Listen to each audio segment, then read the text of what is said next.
night glow. Flip that dial for the undertow. Coley in my ear like ready for the show. Heartbeats line up with the flow. I hear you talking, but can you keep pace? I'm out front, you're stuck in place. This is your ship, I'll take the wheel. Push that throttle, make it real. Count it down, now 3, 2, 1. Pass the map where the roads are done. Step by step, leave the known. Every shout shakes the throne.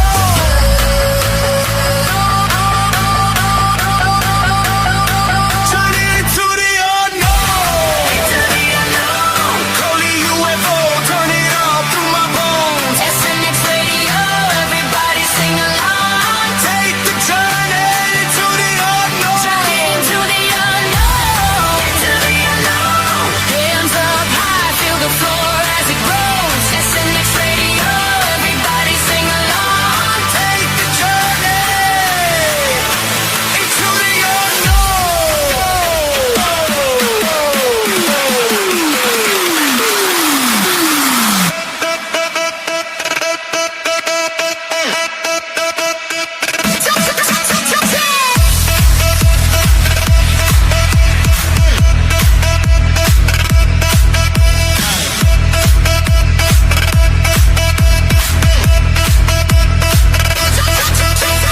You say you're ready, I doubt that claim. This beat's a beast, can you ride the flame? Every kick hits harder than your pride. Prove you can stand, don't step aside. I don't flinch, I evolve mid-flight. Switch up the path, flip day to night. You bring the spark, I bring the storm. Together we bend the norm.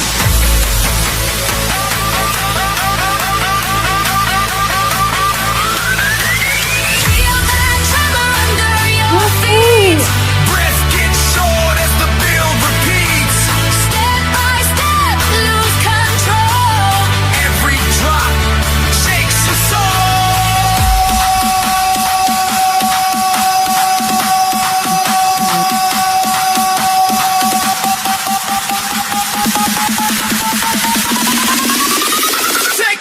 Take the journey.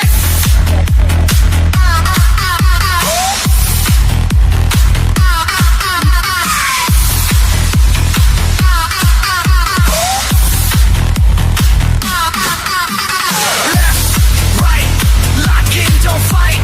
Pop down, feel it shake the ground. If you're scared, say it now. Too late, hear the crowd. UFO, SNX loud, turn this moment to a vow.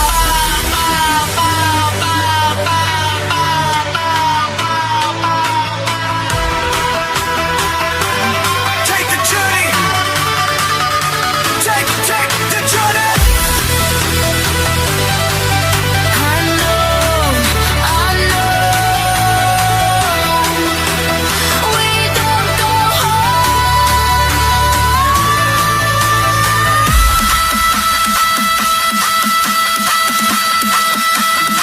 Journey to the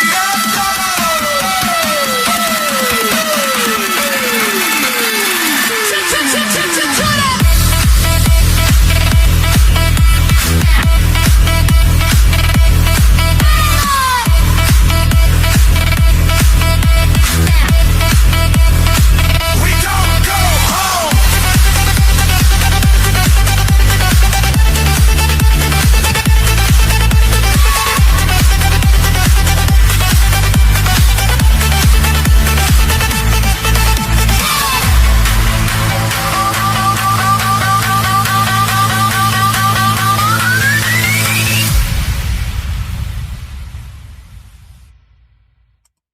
All right. Hello, everyone, and welcome back to another episode of SNX Radio. I'm Coley, also known as ColeyUFO, and I don't know why I'm freezing there for a second, but it's so nice to see everyone today and have you in on a weekend afternoon.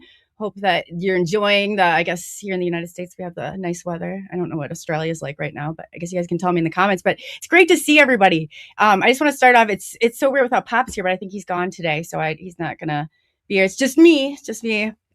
Anyway, but it's great to see everybody in the chat going. We have a great guest for today. I'm really excited about.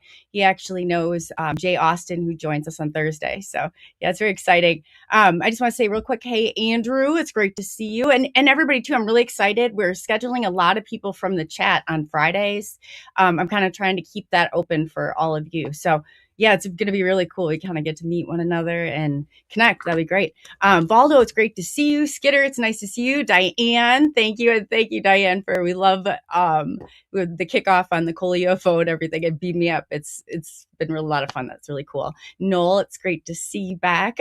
Stephen, great to have you. It's awesome. Amy girl, it's always nice to have you. You're always leaving such beautiful things in the chat. And Standing Stones, great to see you again. Let me see.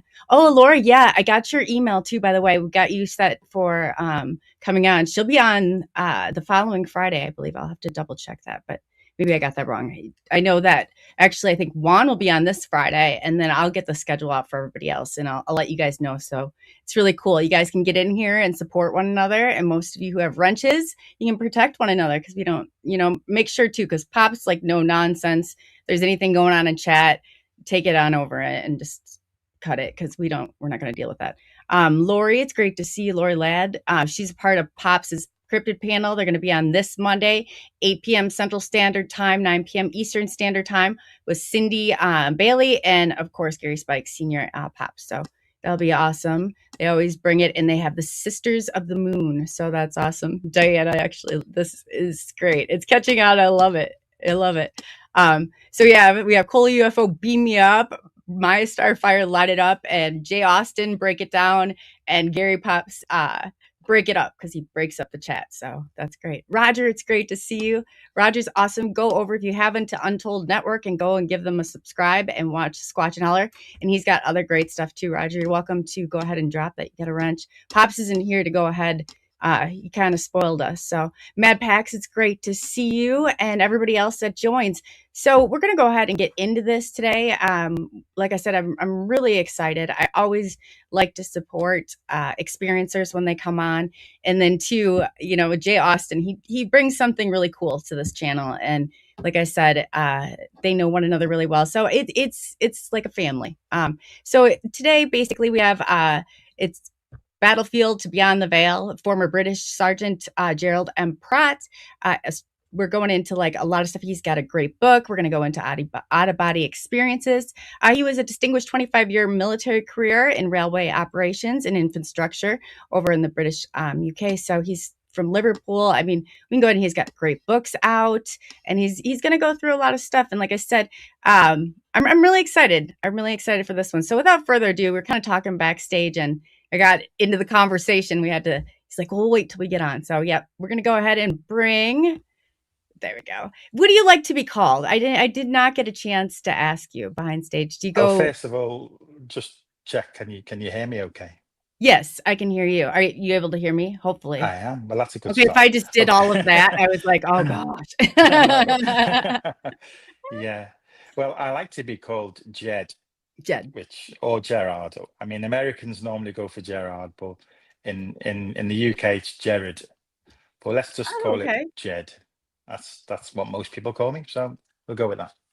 I am from the Midwest, so we accentuate our vowels, so it's like the ma or the yeah. I did think that. Yeah, I know. Sometimes Jay will look at me. I'm like, because we talk a lot faster. I said, "You didn't understand what I said, did you?" He's like. Well, it can be difficult at times, but no, it's pretty cool actually. So yeah, for the audience, I'm Jed. I'm from Liverpool in the UK, and the first book I brought out, which was last year in September, was you got it slightly wrong. It's The Astral Traveller, Guardians of Light and Shadow. So this was the book I brought out in September last year. And I've gone straight into writing another book. Go ahead.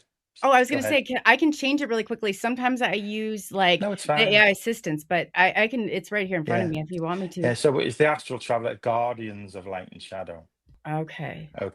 So a bit on the basis that, some guardians are of the light and some guardians are of the shadow. Instead of versus the shadow? No, Guardians of Light and Shadow. Oh, light and okay. Sorry. Yeah, so The Astral Traveller, Guardians of Light and Shadow. Jeez. But one of the things, I went straight from writing that book into the follow-up book, which is the UFO Protocol, which will be released in September probably, or I'm hoping for early August, but you never quite know. So that's going to be the UFO protocol into the eye of Oh, gnosis. cool. The problem was I couldn't mix a lot of ufology into the first book, because when you start mixing occultism with spiritualism and ufology, it can be a bit of an issue, you know. Yes. So I decided to divide the books into two. But the book came on the back of years of astral projection and communication with entities, with extraterrestrials and various other beings. So I decided to write the book because, you know, it's so easy to forget your experiences. And while everything was so vivid in my mind, I had my journals. I wanted to get it on paper, so I decided to go for it. Oh, awesome. Yeah. That's cool. Well, like one of the issues in writing, you go quite left brain when you're writing. So, you know, your experiences decreased, but I think it was worth the worth doing it, really. So yeah, after years of experiences, I decided to get it done. So what I really want to do is just get this second book out, and I can get back into me OBEs and communication and go full on again. Oh, so you're saying you kind of have to go one or the other. Otherwise, I think that so. makes sense. I mean, I have had a lot of it. They've showed me a lot of the pages during Altered States and what to write. But I think as I got deeper into the first book, I had to I was thinking about the writing so much that I couldn't concentrate on the OBEs as much. So not that sometimes you don't have to concentrate on the OBEs, they'll happen naturally, but I just found a decrease in the communication with the writing, because you've got to start thinking a lot, haven't you, about how you're going to structure the book and all those things. Yeah. So well, that makes it's one of sense them now things. that you say that. Like I was thinking about it. I'm like, that does make sense. It pulls you away from the modalities that you. But on saying that, I mean, I also attend a spiritual circle, and you know the messages still flow there. So you know we do like a seraphic meditation, which is 30 minutes in complete darkness. We do that once a week, and I Oh, get cool. messages, and other people give me messages. So it's and then we have like nights where we have the trance mediums in, and we do like you ask questions and things. And they can normally tell you. So the funny thing is, which I'll get onto later, some of the things which I was getting told by astral entities, ethereal entities, I was being told by the mediums, was cross-referencing the information. So, you know, I don't take anything by half chance. You know, you meet people and give you an example. I remember I was in a crop circle in the Vale of Pewsey once, and a woman come over and she said to me, "I'm a starseed."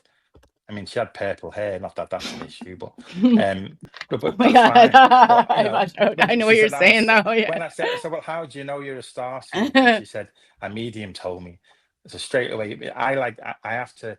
I mean, there's the comment about extraordinary claims require extraordinary evidence, but I mean, I would think some evidence, but if it's evidence for yourself, it doesn't have to be evidence from other people, but you've got to check things and think about, because there's so many spirits or spirit guides. I mean, with names like Nefertiti and Cleopatra, and I say to people, "What's your guide's name?" And it's normally someone with a grandiose title, isn't it?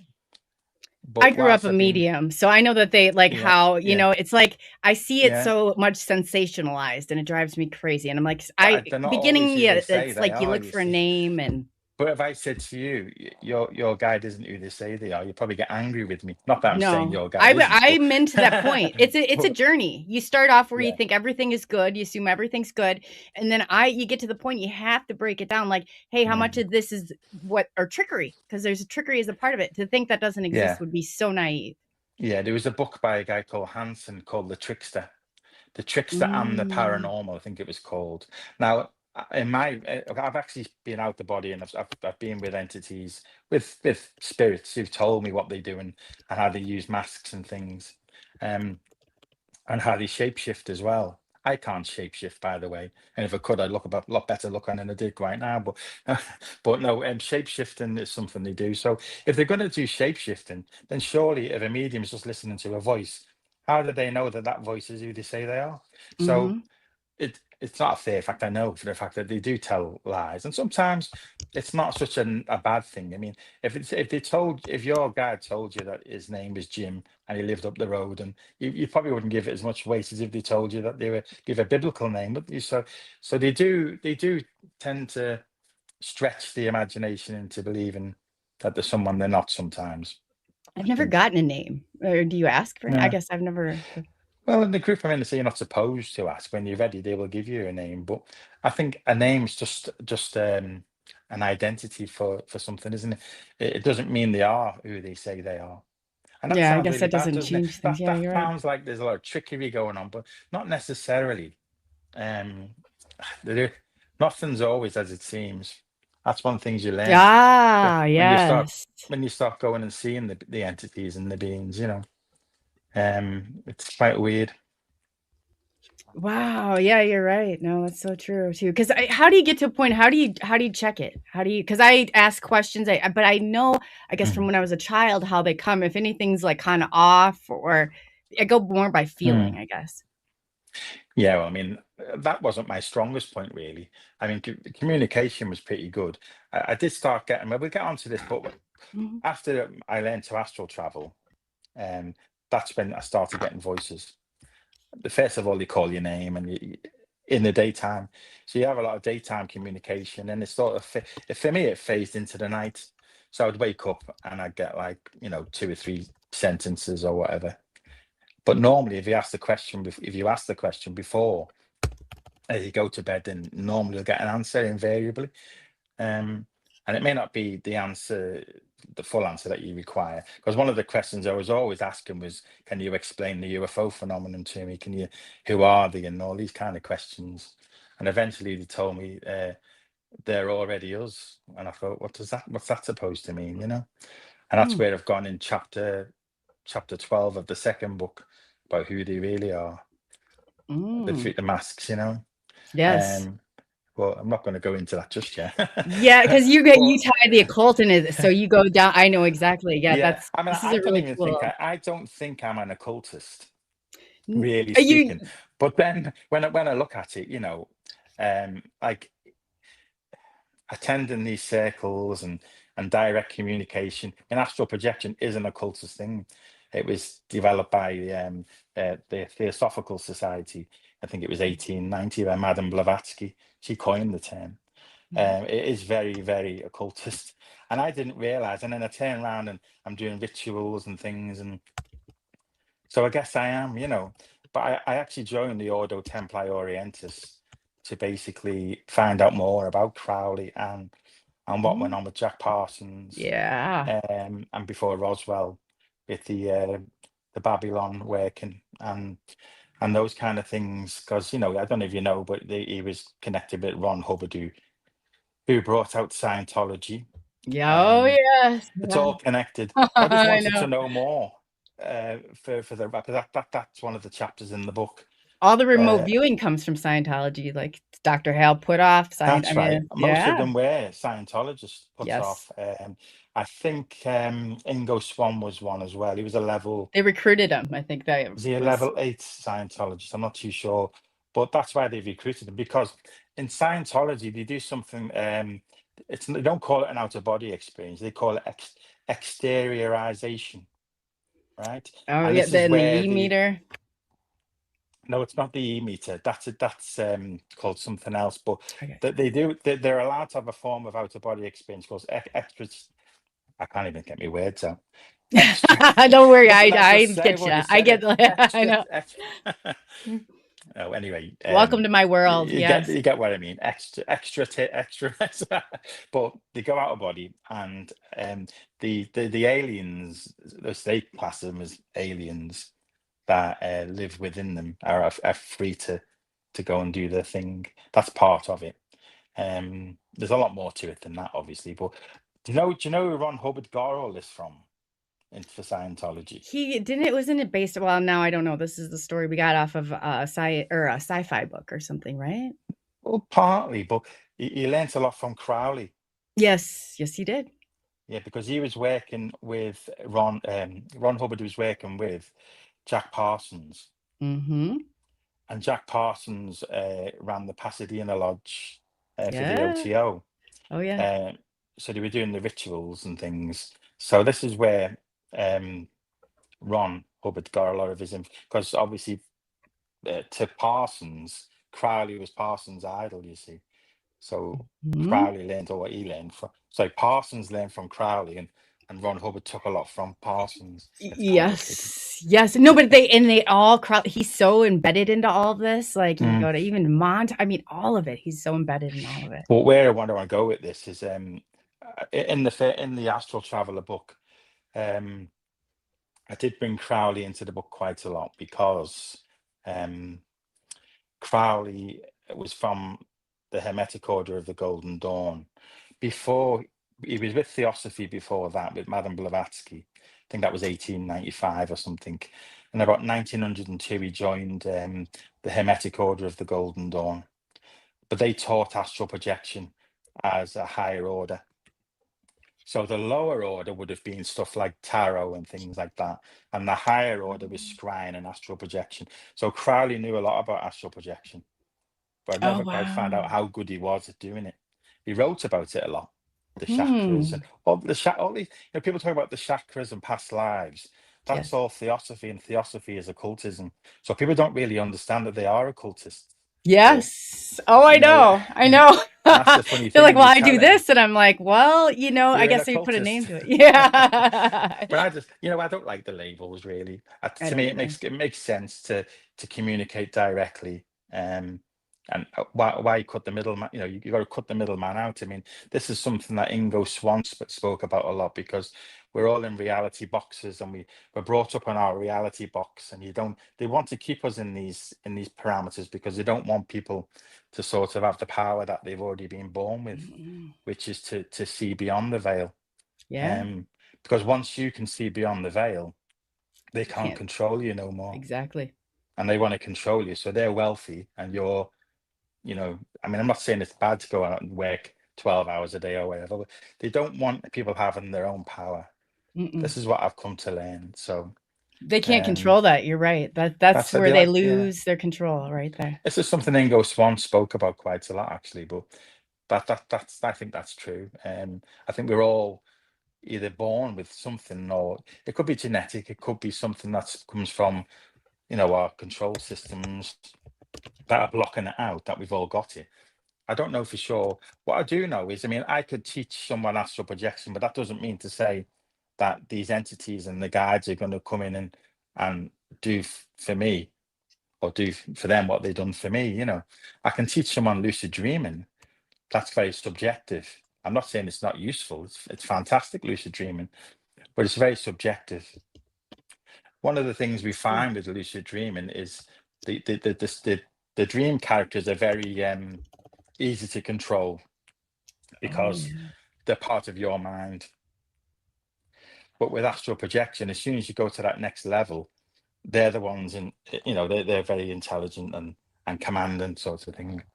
And you've got to learn to basically, put yourself about a bit, if that makes sense. Oh yeah, absolutely. Absolutely. But there was something the other day. I mean, Preston Denninger, I work with quite a lot. He's the one that taught me how to get out of the way that I told you behind the stage. Yeah. He has a whole that's PDF brilliant, on it. because Preston, he's writing. I think he's writing the forward for the new book.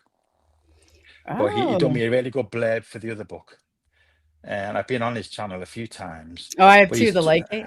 Yeah. But he's just done Area 52, is it called, or something like that? The show. I think it's called Area 52. I don't know. I saw him post something, but I didn't get to see what it was. I've seen the first part of it, but he mentioned moving in the astral. You move by the mind, and you don't. It's not something. When you first get out the body, you'd be like swimming around trying to move. It's all mind control. How you move. You got to think it, sort of thing. To get there, yeah. Spirit. You think like a spirit, but you are one. But what I mean is, you've got to think like the spirit when you're at the body. Give me an example. And if you want to move or a switch or move a light, you've got to think. If you want to go somewhere, you've got to imagine the location. Okay, yes, and think about what it looks like, what it feels like. Use emotion from within as well. if you want things to happen. They create ripples in the frequency. So if I call it astral magic in the first book. I think that's chapter 10 or something. But astral magic is a way of making change in the physical by doing things in the astral, or you can make changes or in the astral by doing things in the physical. So it's about creating ripples and frequencies. But you've got to Okay, learn that if I everything to wanted be. to, Yeah. I have to like, because this I'm trying to wrap my Yeah. mind around because I'm really into this. So if I Mm. wanted to like, let's say, change like something about myself or a pattern that I was doing, so I Yeah. could do it from the astral level, That's right? What would I called, if you want to change? change things, that's called patterning. So you've got to think like that you've already got this item, and that you're worthy of The this, law you of know. attraction then. Yeah. I mean, we do things during the meditation where we come around with a candle, and I say to people, if you want to you ask them, say, for a new car or something, you imagine you've got it, but then bring a bit of emotion to it as well and things. It's all about Like the mind. excitement, like I'm going to get in my new car or Everything's frequency, and I haven't mastered this fully, by the way. And when you're in the astral, I mean, I'll just go to the spirit of it and I'll ask for something, you know, I'm not greedy. I don't want anything more than I'm due, because they know they know who we all are. They read us all.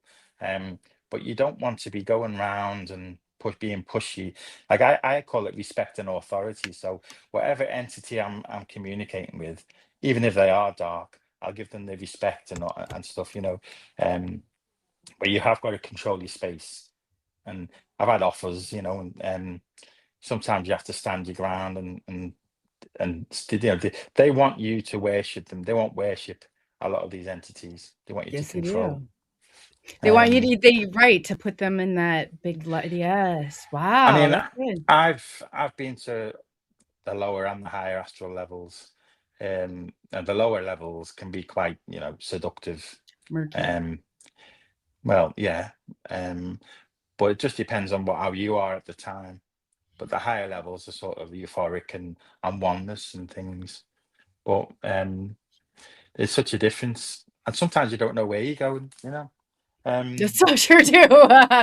You don't know I what mean, kind of level of weird, well, I I don't can know, get onto strangeness you're going to encounter. no, I can get onto astral portals. So if you what has started happening for me is dropping into portals which open behind the head.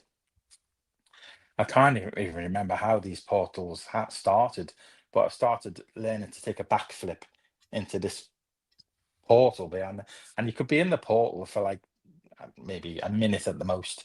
You see colors, golds, you know, greens, and then you start Mm. imagining who you want to go and visit. So whether it's a guide or a deceased loved one, and you really, really have to concentrate on that person, and then you'll come through. And I've visited deceased loved ones for people to get asked questions. You know, I had to go to my granddad to get information for my cousin, and you know, I extracted the information that she wanted and then left. So you can intrude on them, but depends how good a traveler you become. I think you Okay. need spirits, you need help. The spirits will help Hmm. you. You know, there's That's times what I've I been pulled said out. too. I said, you I'm gonna Yeah. get there. I get to a certain point and I need help. I just don't know how to get it. Well, you got, you know, they'll take you by the hand. There's things I can teach you. Like one of the things I done was called sitting with spirits. So you go into a meditation and leave your hand out, and you'll just let them come closer and closer. And then one day I felt my hand being held, you know, and you're Oh, lying there, and okay. you're lying there, and you're sort of, I would say, 60% you're normal, and because you're in a trance state, the in Yeah. between state, a little bit of hypnagogic imagery, Oh. Do and you know, can I tell you something really quickly? When I was first yeah. discovered I could see spirits, I was very young, probably like I Mm, mean 4-ish, and I remember something holding my hand. And they said mm. that it just gave me the instant chills. And then when it left, the fan, like everything went off around it, off and then Yeah, like you were on. telling Bob about that, weren't you? Because I watched your Yes. interview or half of it, and I remember you told Bob about the fan, the electrical went off, and the power was still on, and you'd Yes. felt someone. Yeah, this once you start astral traveling, you'll be holding your hand all the time. There's times I've been Oh. holding me over the portal, and I've felt two hands holding me, and then it just dropped me, and I dropped like a torpedo into the portal. And there was one Wow. time the portal never opened, and I said, "Put me down, for God's sake, put me down." And then hands will put you down. You just seen two hands going around the bedroom. It's weird. Oh, Um, yeah. And you have then to there was work on another. staying calm, right? Is that a part of it? Well, you will be calm because you go through a big training process for all this. It didn't just That's where happen I learned overnight. to keep your You cool. learn to Yeah. deal with it. Yeah, I mean, when you see things, you learn not to. At first, you'll be back in your body. You'll panic, but over time, you'll learn to you know be a bit cool about it, sort of thing. But Yes. I remember one time, one of the best ones I had was I think I'd been for a little fly around, and because you're connected by what we call a silver cord, you can't see it, the silver cord. Mm-hmm. It creates the energy from the physical. So when I spoke before to you Is about that what like it does? separation, So it's yeah. not So tethering well, you to this like a place, no, right? no, no, no. No, Oh, when you're phasing, and this is like the traveling clairvoyance, that's mind mhm. traveling. So you're sat in meditation, like I do in the meditation, and I'll find myself. I was on the moon the other week looking at a robot in a moon base, and then there's back, but I Mhm. wasn't out of the body as such. You're traveling clairvoyance, which is like That's where I remote told viewing. you as the orb, right? You Yeah, said you go yeah, and okay, I yeah. understand that. But with separation, so you're connected via an energy tether. So Yes. how I didn't your know it was for body is. energy. I thought it said you came back to the right place. That's what they Well, always say. no, because your bioenergy field of your body is providing the substance. So That the makes more bioenergy field sense. creates the double. The astral double is created by the body, right? So I've seen my double Mhm. floating above me. So I'm looking up at, and I thought it was a spirit at first, but it was a half-formed double. And then eventually it was me smiling back at myself. And imagine Oh, that you're wow. lying there and you're smart, someone's floating above it. That's the actual, it was waiting for me to inhabit the body. Mm. Now, your What astral body will always look very, very youthful, like how probably your subconscious thinks it looks. That's what normally happens. But on this one yeah. occasion, I'd had a little fly around, and my energy felt quite depleted. I was trying to break the atmosphere, I think I was. I can't How remember do what. you see yourself? I've only Well, had this happen once I in my see ET experience. Like I myself could hear it. about, I would say I see myself about 35 now, maybe. Quite handsome and stuff. No, no, no. How do you see Well, yourself in that level? Like how? Because I oh, know I've all right, separated one all time to right. view it, but Well, I only know because I mean, you can look at your arms and things, um, but I'm looking in the mirror. I've looked in mirrors Mhm. before. I advise people to have a to-do list, like an Yeah. experiment Okay. list in the book. So one of the experiments is to find a mirror Mm. and look in the mirror. And some people see a reptilian and things. Oh. I seen the first time I seen a young boy, a young me, looking back at myself. It can Oh, be quite, wow. it can be Yeah. quite emotional. Wow. And then Yeah. the young me was looking like this in the mirror, and I'm looking. Ooh. It can be very odd. But no, I've seen myself in the mirror because I'm hearing these stories about like people seeing reptilians in the mirror. I was a bit scared looking in the mirror, but then there's other experiments like getting stuck Okay, in that would walls. be just I'm just trying to sit with this for a Yeah, second. Can you imagine yeah. looking in the mirror and then do you look? Do you not look? I mean, you said like, how does that, what are you looking Well, at? I well, don't know. you just have to go with it, don't you? If it is what it is. Mhm. Um, but I've had a lot of Gosh, okay. experiments. Like there was one time, I'll get back onto the tether in a minute. But Okay. one time I asked for God. That's another one of the things I advise anyone I teach to do. That's a big one, isn't it? What you're going to see, like, yeah. um, Yeah. but You and know what this I one. used to do throughout the day? I would make a list. I'd be like, okay, now remember if it was hot, cold. I didn't know for sure, like, this I did with the Well, I call ET that your experiences. OBE plan. I always recommend having an OBE plan, a plan of action. And part of I my would plan, repeat over and over throughout the yeah, you day have so a I'd prayer of remember. dismissal. I always ask people to try and learn the prayer of dismissal. So Mhm. if things go down and don't go well, you've always got a prayer of dismissal to dismiss an entity. If you are in trouble, or you can always ask for a guide, but you've got to Yeah, try and because do you're it on kinda out your there own. by yourself. Now that you say this, it's like, No, they're watching you're all the you're out time. They are there. watching. You're not really Yeah. on your own. Your guides will be watching, but you can always I'm ask for a guide if you chicken out. But um, I might go with the guide first. if I you but if this you is so interesting, yeah. if you do come up against I have come up against. I've been hit a couple of times and attacked. There's other times I've had to bluff my way out of things or stop people being bullied in certain dimensions. By telling them, do you know who I work with and stuff, and because everybody works with somebody. Like there's Yes. pacts and agreements and things, and I work with beings and things out there. We've cut deals and things. Not that I really know what You do gotta have so you do have to cut deals. I'm not, you know what? It's a trade-off. I've always said this and people don't understand. And I'm like, Well, I sometimes hold them hostage. I'm like, if you want to complete your mission, this is what, and yeah. I swear to God, for whatever Well, reason. I work with before I go on to that, I'll just tell you, the energy body. So the tether, you're tethered to the body. So you can always get so if anything happens, you're straight back in the body, basically. People are scared about being out, but it's harder to stay Like out a than it is to bungee get put, cord, I think, kind of. sort of thing, yeah. But on one occasion I was back in the body and I just put my hand out and I said, for God's sake, I said, just take me. Just take me. Yeah. And then I remember seeing these arms coming and he wrapped himself around me and lifted me off. And I was actually taken to, I think they call it the third heaven, which is one of the dimensions where a lot of our deceased loved ones go to. So they actually took me there. I mean, I've been there before, but they just actually carried me up there. And I'm now getting carried. You're in someone's arms, and it was a female. I thought, this is my grandmother. I could just about hear what she was saying.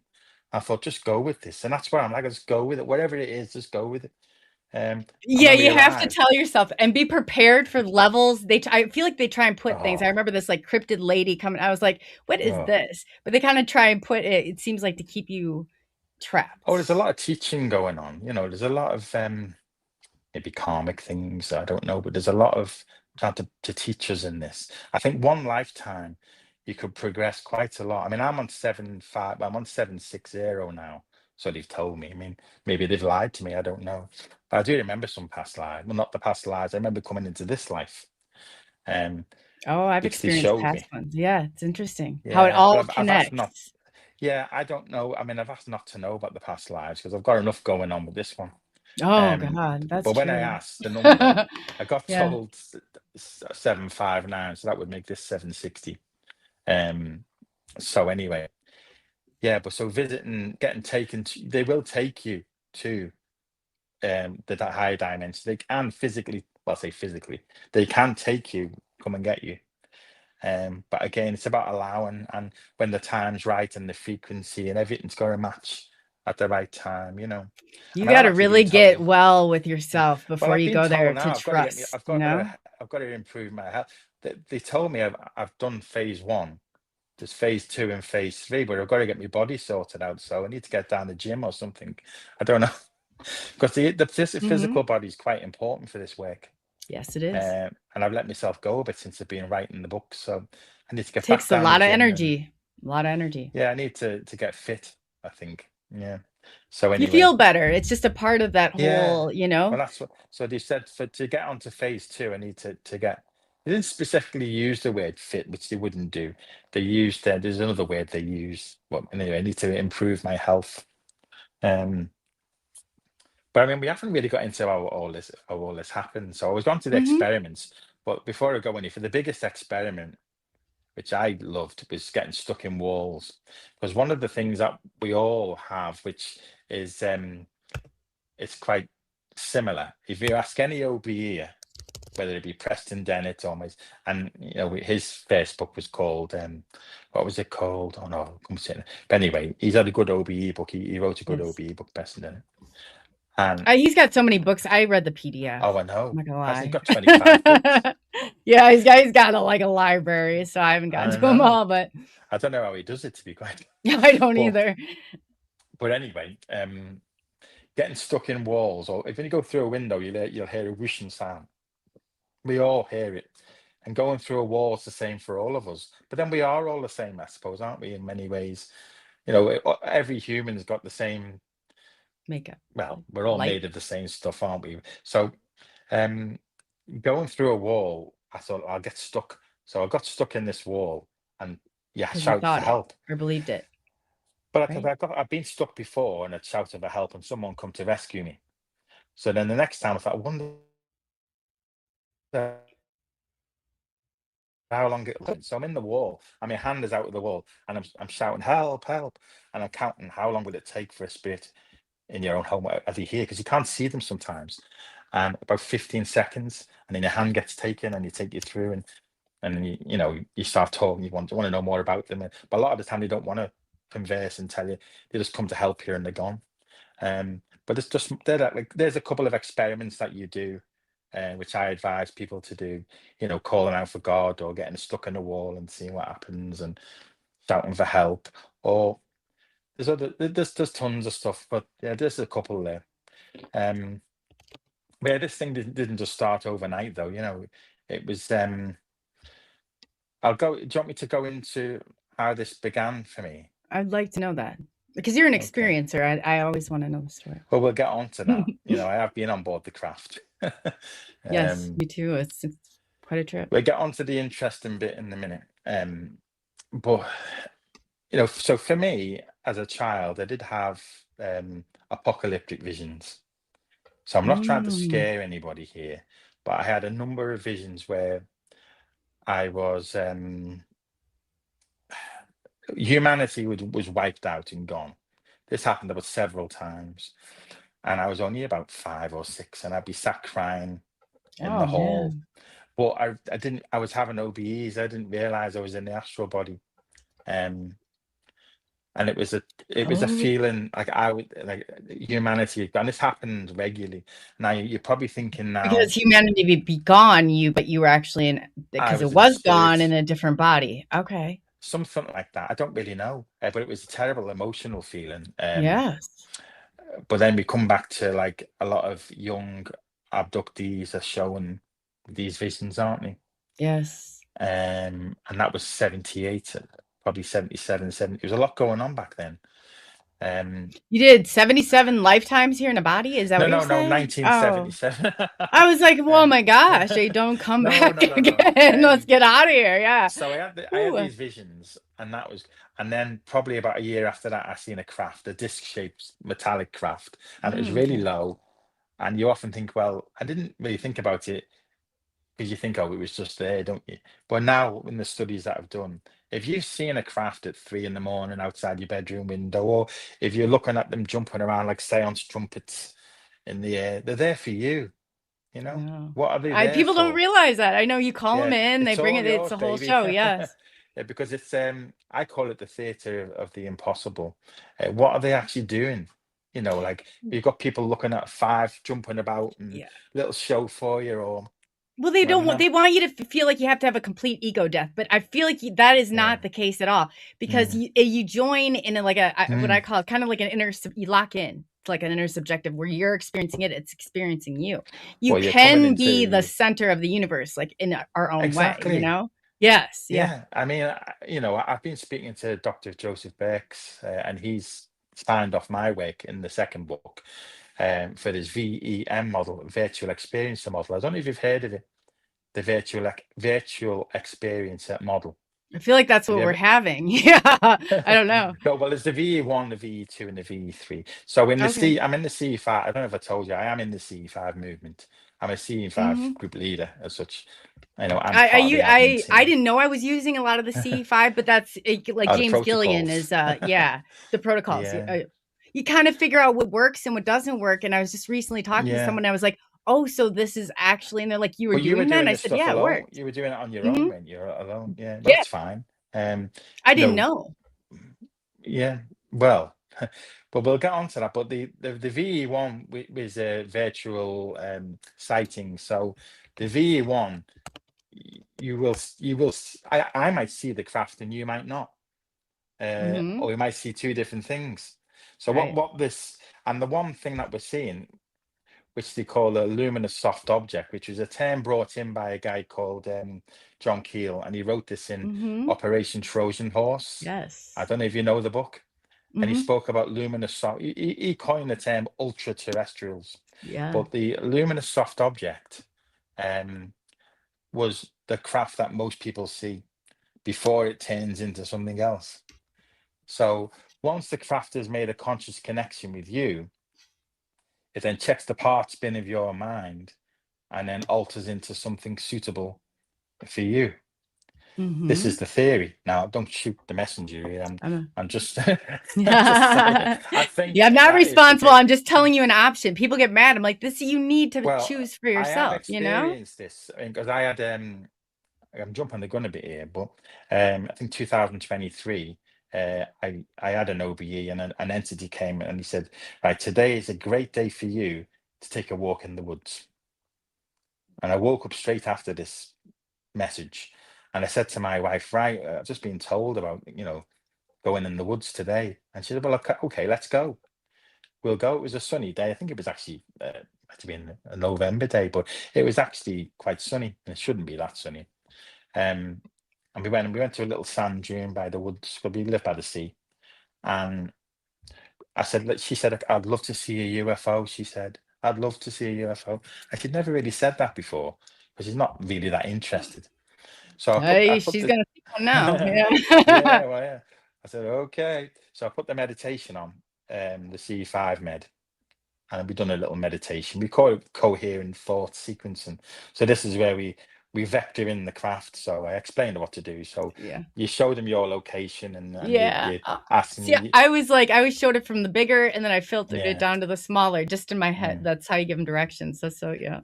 But you got to give them the directions and also add a bit of emotion. But before I go into that, one of the things that we have to remember is with C5, um, with C5, you have to apply love and oneness, and because people are going around saying, "Oh, these are demons, they're this and they're that." Well, all I can say is if the only way to communicate with these entities is by applying oneness, love, and everything else. You've got to give it all you've got. You know, So if that's I gonna, asked somebody one time, it was the best answer. I said, yeah. how do you do that? How do you love everyone? And so they said, because I know you have to get there. And I was like, Well, you oh, could trick it, that's what but he does. Yeah, it's supposed to come yeah. natural, by the way. Oh, I, sorry. I always Yeah, question. yeah. I always question myself and think, and I know I'm digressing, but I sit out on my land and think, am I really a nice pet? And I'm thinking, and I am really, so I think you've got no, Yeah, because you're trying to weigh it up, aren't you? yeah, yeah. But you I call it the can, Martha Stewart smile. You may not you, want to smile, but it's like you do it until you're smiling. Okay, like it works. well, there is ways in which you can apply these things, you know. Um, but anyway, on this day, we done it, and we stood up on the dune, and a luminous soft object showed up. Now, we were staring at this object, and I said, "I'm having my vision is altered." I said, "I'm seeing pixels, like a pixelated scenario," and my wife Margaret said, "I'm seeing the same as you." Um, so she was affected as well, by the vision. So we were both the craft had made a conscious connection, and our vision was totally altered. And then when we looked away and the craft had gone, it returned to normal. So that is what we're talking about by a VE1, a virtual experience of the first kind, experience of the first kind, where your visual cortex is hacked, but I don't Hmm. think it's hacked in a negative way. See, what I say is, um, they don't always want physical contact. Sometimes a non-physical contact can be much more suitable for them and safer for them and safer for you. Um, if they were to come and take you in the craft and go and drop you off somewhere, and it can be quite is it abrasive? It can be quite intrusive, and maybe you won't be able to live a normal life again. So I think these virtual experiences, because they're masters of consciousness, these beings. But people look at it quite negatively. Oh, they're messing with people's minds. Yeah. But it's just something that's better for you in many cases. I find. So that's my theory anyway, because it may be, what I always say to people and Hmm. anyone who's watching is, if I'm wrong, I'm wrong, and I'll always hold my hand up, and I'll be the first to get the beers in, if I'm wrong. It's How are you gonna know until you I, try? Yeah. yeah, I said you have a hypothesis and you test it and you prove yourself right yeah, and along. I always test things. I said in the beginning of this interview, I don't believe, and evidence is something for yourself. So it's not just, I'm not after proving anything to anybody, but for myself, I do testings, and I sit in divine voice sessions and I listen to what they're saying, and I start thinking, and you're weighing it up. And if I give a message and somebody else gives the same message to someone before I gave it, then I'll know that that message is accurate. So all the time I'm weighing it up. I don't know why, but I've always liked to know how things work. I just don't take anyone's word for it. Maybe I should more, but you just want to know, don't you? So Well, soon you get to a point where you know who you can I trust do what know. from. Yeah, but I've got to a point now where I know there is a spirit world around us. It's very, very yeah. real. And I know that these entities are here. And there's certain things that I know without any doubt in my mind. I'd quite happily put my head in the guillotine, and if I'm wrong, that the thing will come down. The points of And certainty, like you have to know of that course you're, I know. yeah. And that's changed me. It's changed. And you mentioned something, or did someone mention something in the Doty interview the other night about, does it change you? And yeah, it does. It's changed me a hell of a lot. I'm quite a different person. Maybe I'm not It as does change you. I'm not as fun as I was. I don't know, but Well, when you live in a world like that, this is it. But you live in a world where many things are possible. You start to expand that. This I feel world more becomes less responsible. concentrated.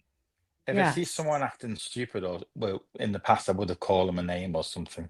I just feel sorry for them now, because they don't know what I've seen. They don't know what's out there, and it's like, we're so little. I feel so sorry for everybody, really.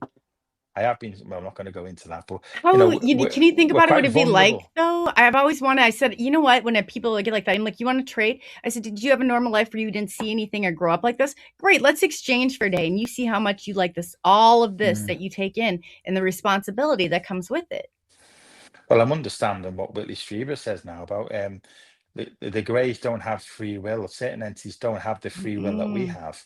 We're like children who can run around and mess about, and we get away because we don't. This is why we have this amnesia. We don't know who we are. We don't know what's going on because we can get away with it, but they can't because they know the time. I've been out in like them and seeing the timelines. And once you know the timelines and you know it's wrong what you're doing, there's no getting away with it. There's a price to pay. Once But you know, you can't go back on knowing, and exactly, but choose. we're like, we can get away with it. That's part of the fun. I don't know her. I didn't know any different. Right. Just That's how it oblivious is. here, like There's something I put in the Astral Traveler book in the end, like about because he showed me where we sit in the chain, where we sit in this whole thing, and it took me days thinking about. I know I might be laughing about some of these things now. You gotta laugh, otherwise you can't It take took this me too days to get over serious. some of these I things. know some of it. I know.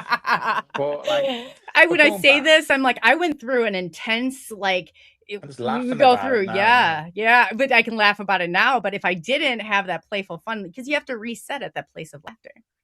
Yeah. But you mentioned before about, I call it the fear factor, like when they start getting close to you. And I said, sitting with spirit, you got to let them get closer and get closer. And you do a lot of these meditations. I can send you some of these meditations. Oh, I would love it. I would love it. You're Yeah. saying, you're saying to it, come closer than you've ever been, and all that. You're saying, I always say, please there. come. Thank you. Please. There's no You one keep else going. in the house. You're seeing like the blue blobs emerge, the swirling thing, come closer. And next thing, your hand's taken, and you think, oh, God. You do I can start. do this. I can do this. And like give then yourself a lot of when I pep was, talks. Yeah. oh, when I was doing some of the traveling, what started happening, we had an infestation in the home. So we're talking about orbs, spirit voices. I mean, and we're talking about seeing entities like poking you in the back, and you turn around and it flees out the room. We went through a period of the hitchhiker. You know what the hitchhiker effect is, don't you? Yes, I do. I was bringing all kinds back with me. And I know, me too. At first, I didn't know. my wife and daughter paid a hefty Oh my price. God. I mean, she's seeing a full disembodied spirit walking down the side of the house one day. You were She was in the collecting them, weren't you? Yeah, I know. Well, I My didn't know house that when I was a me. kid used to be so active because I was picking them up and bringing them back. It's quiet at the moment. Oh Since I started man. writing this book, it's gone quiet now. But there was definitely a connection between the astral traveling and the paranormal activity. But because of the friends I had, these entities, spirits, I could ask them to do something and they'd do it. They'd go to people, provided you give permission, they'd Oh, come to because you. they ask you to do that, so you can ask them, kind of. Yeah, sort of thing. I mean, they haven't Okay. asked me. I don't think they've asked me to do anything. But No, they used to, when I was a kid, they used to be like, go, well, I guess the spirit realm, like messages, gifts, like that's what I think I was bringing it out home with me I though, was just giving everywhere. them, saying thank you, and like, I mean, every now I go out now and then I go outside and thank the guides, and I'd like an incense stick for them or something, or feed the birds, say, in honor of my guides, and I do a few like sort of rituals from the Hermetic Order of the Golden Dawn and things. Oh, very But that's cool. one of the reasons why I joined the OTO as well, because I always wanted to know Is it what reciprocal then? Is that what you're saying? I think so. I think if That you're makes giving them sense. if you're giving them a bit of respect and stuff, I think you'll get it They back. get it back, yeah. But like I always wanted to know what it was like to go through the initiations that Crowley went through and all those old magicians and things. So I think that's there's a why, lot of people want to separate it. I think there's a lot of truth to it. yeah. I have a tattoo of something that he Mm. said, and I'm like, because it holds true. It's not because he said it. Some of what he says, Well, he it probably got it holds from true. somewhere else. He probably took it from somewhere else, from hermetism and He, things. As yeah. above, so below. That's not what you've got, is That's it? another no. But it says by the power of, or it says, in this universe, by the power of truth, I have conquered. Yeah. But it's written in like a Beautiful. different, yeah. Yeah. Is it written in? Well, it would be written in Latin, is it? Mm-hmm. Yes. Mm. I've never told anybody what that meant, but yeah, that's exactly what it means. That would be my the words that I use. Omina. I don't remember what it is. It's about truth. Mm-hmm. Omina veritas. Yeah. The truth will be known, or something like that. But because that's what Absolutely. we're working towards, isn't it? Truth. Mm-hmm. Yep. Absolutely. But going back anyway, yeah. So after I seen the craft when I was 7, I think it was 7 then, and that stayed with me then. And then I think I had quite a normal childhood, and then I was in the military and I started having OBEs, and it was, one a week or something like that. I put it down to fatigue. And then when I left the army, I started the regular army. I went straight into the reserve army then. I was having like visitations, and I think around about 2014, 15, I was having a lot of OBEs, but they weren't induced by me. It was spontaneous, and I started seeing a lot of deceased loved ones, all those kind of things. Mm-hmm. And round about 2016, I sort of got out of bed and I see my body, and I just ran and went, flew out the house and went through the wall, and that's when it all. Then I didn't know what astral projection was then, I believe it or not, and I'd been doing it for a couple of years at that point. But I had Oh, wow. times where I was like, I was in rooms and I was learning to move, learning to put my hand through walls, and I was guided. I was definitely guided.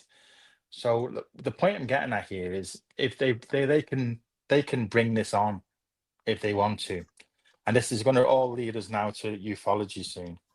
So even back in 2014, 15, when all this was Mhm. taking place, so I had the ability. I'd done it in childhood. I'd done it when I was like 16, 17, 18, and then it all started happening spontaneously. And this will lead us now into, I started reading some of the books on the subject, and it just took off. As I say, it was Oh, wow. the first Just kicked it off, like put in motion. the Monroe books, and once I started Oh, yeah. learning and reading the books, Mhm. I would practice for a conscious OB. It did take me about 6 months, but I've lain still and not moving and not itching. The nose would be itching and I wouldn't be itching. I know. And Oh, anytime, and You then know you're where I'm gonna going. cut that. Yeah, it's gonna that bungee's coming back. But eventually you learn, and then one That is so morning it funny. You say just- that, Preston. What I didn't realize is that excitement. Yeah. He's like, "That's what's keeping you there." And I said, "No, I get so excited." He's like, "No, that is what's keeping me Yeah, that there." makes sense. Like, Because the excitement and the wanting to see the unknown keeps you Mm-hmm. still and that's what happened for me. So for about 6 months, I was still having the indirect experiences, because we have direct, indirect, and lucid dreaming is the other gateway, by the way, is the best gateway. um but you want the direct experience where there's no break in sleep, so you lay on the bed, there's no break in Mm-hmm. consciousness, and you float out the body, and you go through the timbers and you see the roof, and it's an amazing thing when it happens for the first time. But I was Oh having it wow. indirectly. It was happening every night. I was being shot out like a cannon, and Oh, you know, yeah. so Then I you was got the doing other all this. side. Like, how the heck Yeah, I am I was going to doing all the stop this? traveling round. I was doing all the traveling and It's meeting deceased loved exhausting. ones, and that. But I hadn't had a wake-induced experience since like 2017, I think it was, maybe. Mine was 2017 too. Yeah, it's a big year. You mentioned that year, actually. But things would started happening after the wake-induced experience. I started getting the voice messages and all that Mm. kind of call your name and things. There's so many And I tips to think like tune in and like that people like if you get to that point, I I would didn't love to really do. have to, Oh, you did it? but I didn't have to tune in. No, because I think once you're having the OBEs, you're already tuned in. You've Oh, I been mean lying in there for hours. this realm, like for Oh, yes, sorry, communication. yeah. Yeah, Yeah, when you once you're okay. on it, like once you're on it, because you do like exercises, wouldn't you? You probably know what I mean, the silver Mm, ball and yeah. you're doing the muscle Hmm. relaxation, and you're lying Oh there. yeah, it's all Yeah, part and of then it. but I was doing that, and after the first conscious OBE, I mean, I remember that night, I started feeling the paralysis coming over my body.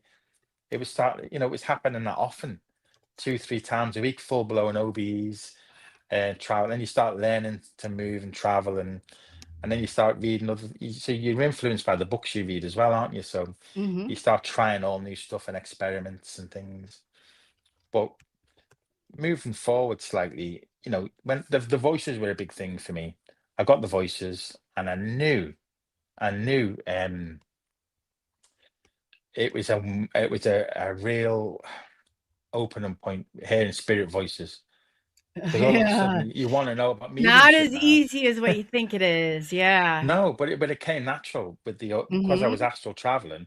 Your energy must be spot on to get to their locations, and Yeah. so that you're opening up the frequencies for them.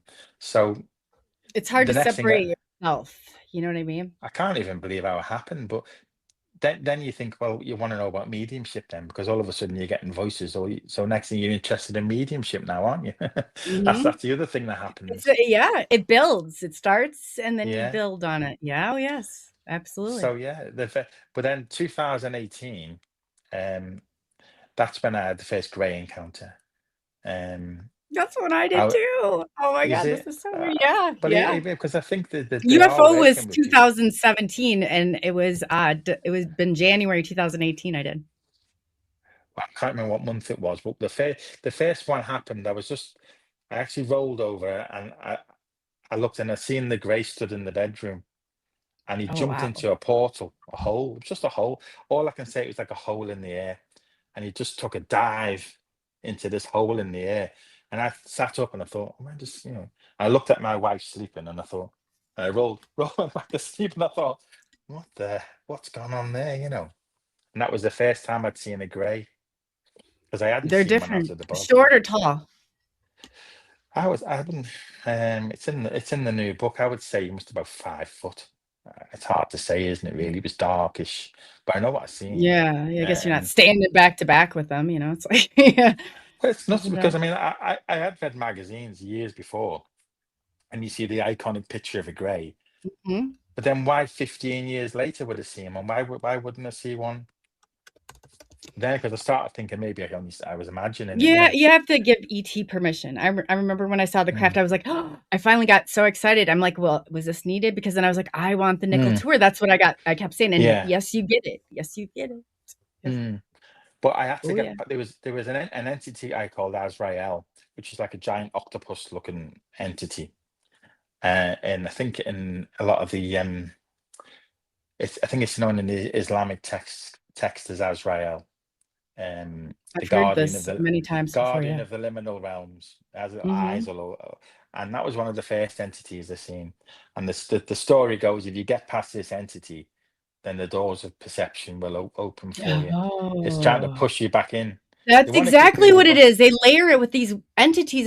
That's Yeah, exactly what it is too. yeah. They don't Wow. really want you getting out the body No, until they you're don't. worthy um of I've getting seen past it. this entity. Yeah, I'm glad you said that. It's so crazy because I've never really talked about all of this, and like, this is But I great, you think know? before I seen the grey, I think that happened first. Yeah. So again, only now when I look back and start layering it all up, I start seeing patterns emerging and start seeing, well, Yeah. maybe I did get past the entity. Yeah, Which it's a layer. You have to put, and you don't be yeah, afraid. Otherwise, you're back to square one. And here we go again. yeah, they put me after I seen that entity. I was in a room with 2 red doors, and I got trapped in this room. And I couldn't even phase through the wall. I actually hurt my Back to astral hand. start. Yeah, or the Yeah. checkpoint. No, but I Yeah. actually hurt my astral hand trying to get through the wall, which I thought this is weird. Ah. And I spent 2 days after that thinking, how come I couldn't get through that wall? Because I transitioned through Oh, that drives walls me before. crazy. Yes. So I was scared then, thinking, well, what was that thing? Was it? It was it messes with your mind. This whole process. Yeah, Um, you got to be really good with yourself. Is all I got to say. You got to be really yeah, good to get yeah. I through. mean, luckily for me, with having my wife a partner, I mean, a lot of the time when if I was alone in the bed, I probably would have been scared to do some of these things. But you knew I had somebody. If I woke up screaming, there'd be somebody there to hear me, like, because there was a couple of nights I woke up screaming and things. It wasn't all love and light and everything else, but No, it's not. That's it. But that's what they want you to think. It's like, you got to be realistic. You have to. It's not all just because you don't want it to so be true doesn't mean it isn't. well, they kept. I mean, there was times there'd be an entity next to the bed, and I'd wake up screaming, and the wife, what's up with you now? What you? I said, I've just seen an entity. That was like It merges. It I asked them blurs to show. lines. It Yes, it was blurs like lines. Yes. there was no distinguishable body. It was just blurry. But I'd asked them. I said to Spirit, please show me your true form. Oh, Show me what you uncloak. did. I did. Yeah. Right. Yeah, and that's what I seen. But and then I went to touch it, and then and I woke up screaming, and I went, "What's up with you now?" And I thought, I blew it again. I blew it again. Oh, you got to go back to start. I hate that. Oh man, I'm mad. I'm like, oh, are you serious? But there came a time when I Yeah. didn't blow it. I mastered it. Like I managed to get through, and that's when things really, really kicked You got to off. work on it in this realm. I used to, Yeah. by day, I give myself little mantras, and I would think, and I'd give myself little pep talks, because when it came time for that moment, I was wanting to be prepared. Well, that's right. But I think what happened after that was I was having an OBE, and I was flying above the UK. I was just hovering. Like I mean, imagine a vampire hovering in the air, something like that. And I started thinking, who shall I go and visit? And I was thinking That's awesome. because I'd started like dropping into my wife's body and merging with her, and I thought, well, who should I go and and I thought, People get weirded out when they know you have these abilities, because I was like, well, they're like, I thought then you get no, paranoid when but you I did kind of think like ethically. realize they I really was are. thinking ethically, and this is the bit where it was good because I thought, well, hang on, Jed. I thought, hang on, this is not ethical. This is not ethical. Yeah. And that's when it Or give happened. yourself the old ethics talk. There you go. But that's when it happened, because when I done that, I seen a higher version of me come zooming towards me, and Then you believed it. You're gone. no, it took over my body. I'm now a passenger in my body, and it Passenger took in the me. moving train. Oh yeah. Honestly, I'm a passenger. I've passed the polygraph for this. No, I this is tactics that I used to get into my past life. I got on the passenger on the train, and you go, and that's how you access it. No, yeah, I'm serious. But this other me that inhabited me now started zooming towards Earth. Yeah. So I'm now inside my body, I think it is, and I'm zooming towards Earth now, and I'm thinking logically that I'm going to hit the ground soon. But I'm in the astral. I'm going to be okay. But we're getting closer and closer. And then this portal opened up, like a vortex, and we slipped right into this portal. Colors are beautiful, And we must have been in there for about a minute. And I was just cruising along thinking, oh, this is nice, Then we slowed down and we were met by, I can only describe them as Nordic entities, beings, but they weren't wearing blue suits. Now, Nordics are known to wear like blue type fitting suits, Mhm. but these were wearing red type fitting suits. The And avians, this, I think they wear them, don't they? Too. I thought they look like us, only Mhm. maybe a beautiful version of us. And there was a male who was there, and he hugged me and he said, "Oh, hello, and it's great to have you." And they took me on a tour of this base. This is in chapter 4 of the new book, I think, Very the trip to Agartha. And a reason I say it's Agartha is because in the spirit circles, what the trance mediums referred to as Agartha. Oh. But it was an inner earth base. There was craft. When I link it to Shambhala, which was known to be the capital of Agartha. I know this sounds crazy, but wherever this base was, it wasn't in the physical realm. Let's Right. get that clear. Mhm. This was in the etheric realms. But one of the things that theosophy looks to is they class it as this inner earth base as somewhere you can't get to physically unless you're of a pure nature and everything's in the right way. You can astral travel to it, and I can only say that's how it felt to me. But they showed me the craft, they showed me the base, they showed me the solar pylon, which is an energy source. And that was the first experience. So I met the ones in the red suits, and I think it was a couple of weeks later. A couple of weeks later, I was just sat watching TV, and my whole consciousness was shifted, and this entity explained life and death to me. I was looking through his eyes, and I could see like a holographic Earth spinning. Mhm. Oh wow. And he said to me, "Do not fear death." He said, "It's merely a transitional phase. You won't feel anything." He says, "Your life to me is like a 2-week long journey." That's what he said to me. And it felt like, you go on holiday, you meet new friends, and you go home. We're on the holiday now. A really bad holiday, maybe. But For some, maybe. Yeah. Yeah. Well, it didn't. I mean, but this entity was ancient. Mhm. And I seen his hooded figure, I think. But Oh yeah. so I'm going to move forward now. A few weeks later, maybe a month or so later, I can't remember quite how long it was, but I that's when the craft experience happened. This is 2019 now. I spoke to Grant Cameron about this quite a lot, and I'm in his book called The Sky Pilots. Mhm. So what happened was, I went to bed, I put my head on the pillow, and straight away, this is cast as the virtual 2. We spoke about a VE1 experience. The virtual experience number 2 Mhm. is the reality is shifted. So straight away, I'm now stood. Oh, no, let's go back. I had a question saying, "Do you want to know your future?" And I said, "Yes, please." And then straight away, I was shifted into this matrix-like environment, and there was a Oh, that's craft. intense. Yeah. It was intense. There was some children, and a couple more adults, Mm. and me.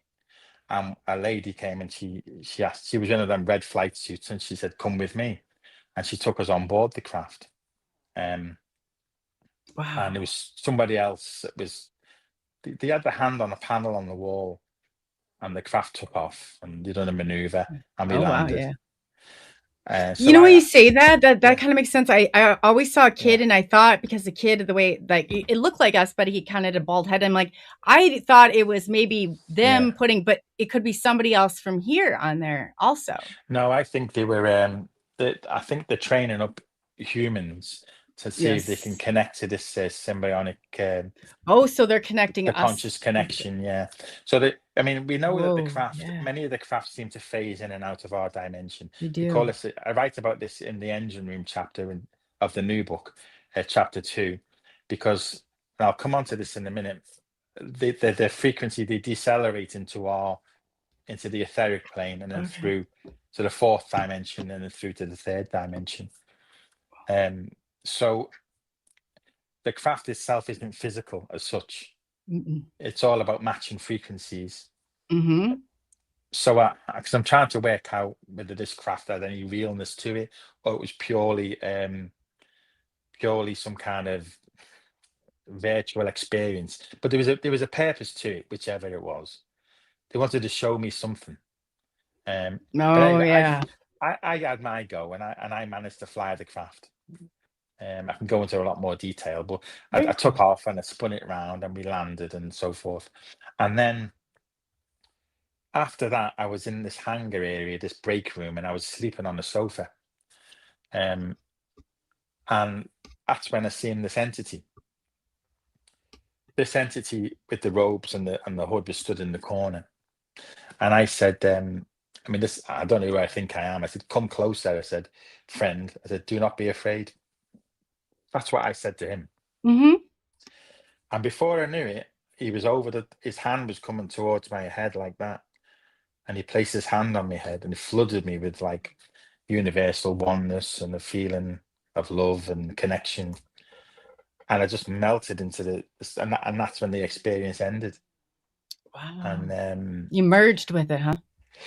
I think whatever I'd done something good with connecting with this technology, wherever.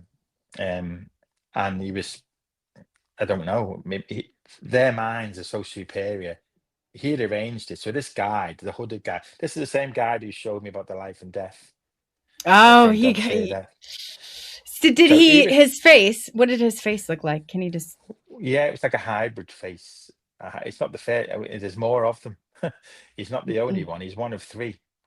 I've seen one with a changing face, very much a changing face. Well, this is the problem, you see, because I've got like 5 different guides. One's called a teacher. She's beautiful. She teaches things, and you can ask questions and get answers.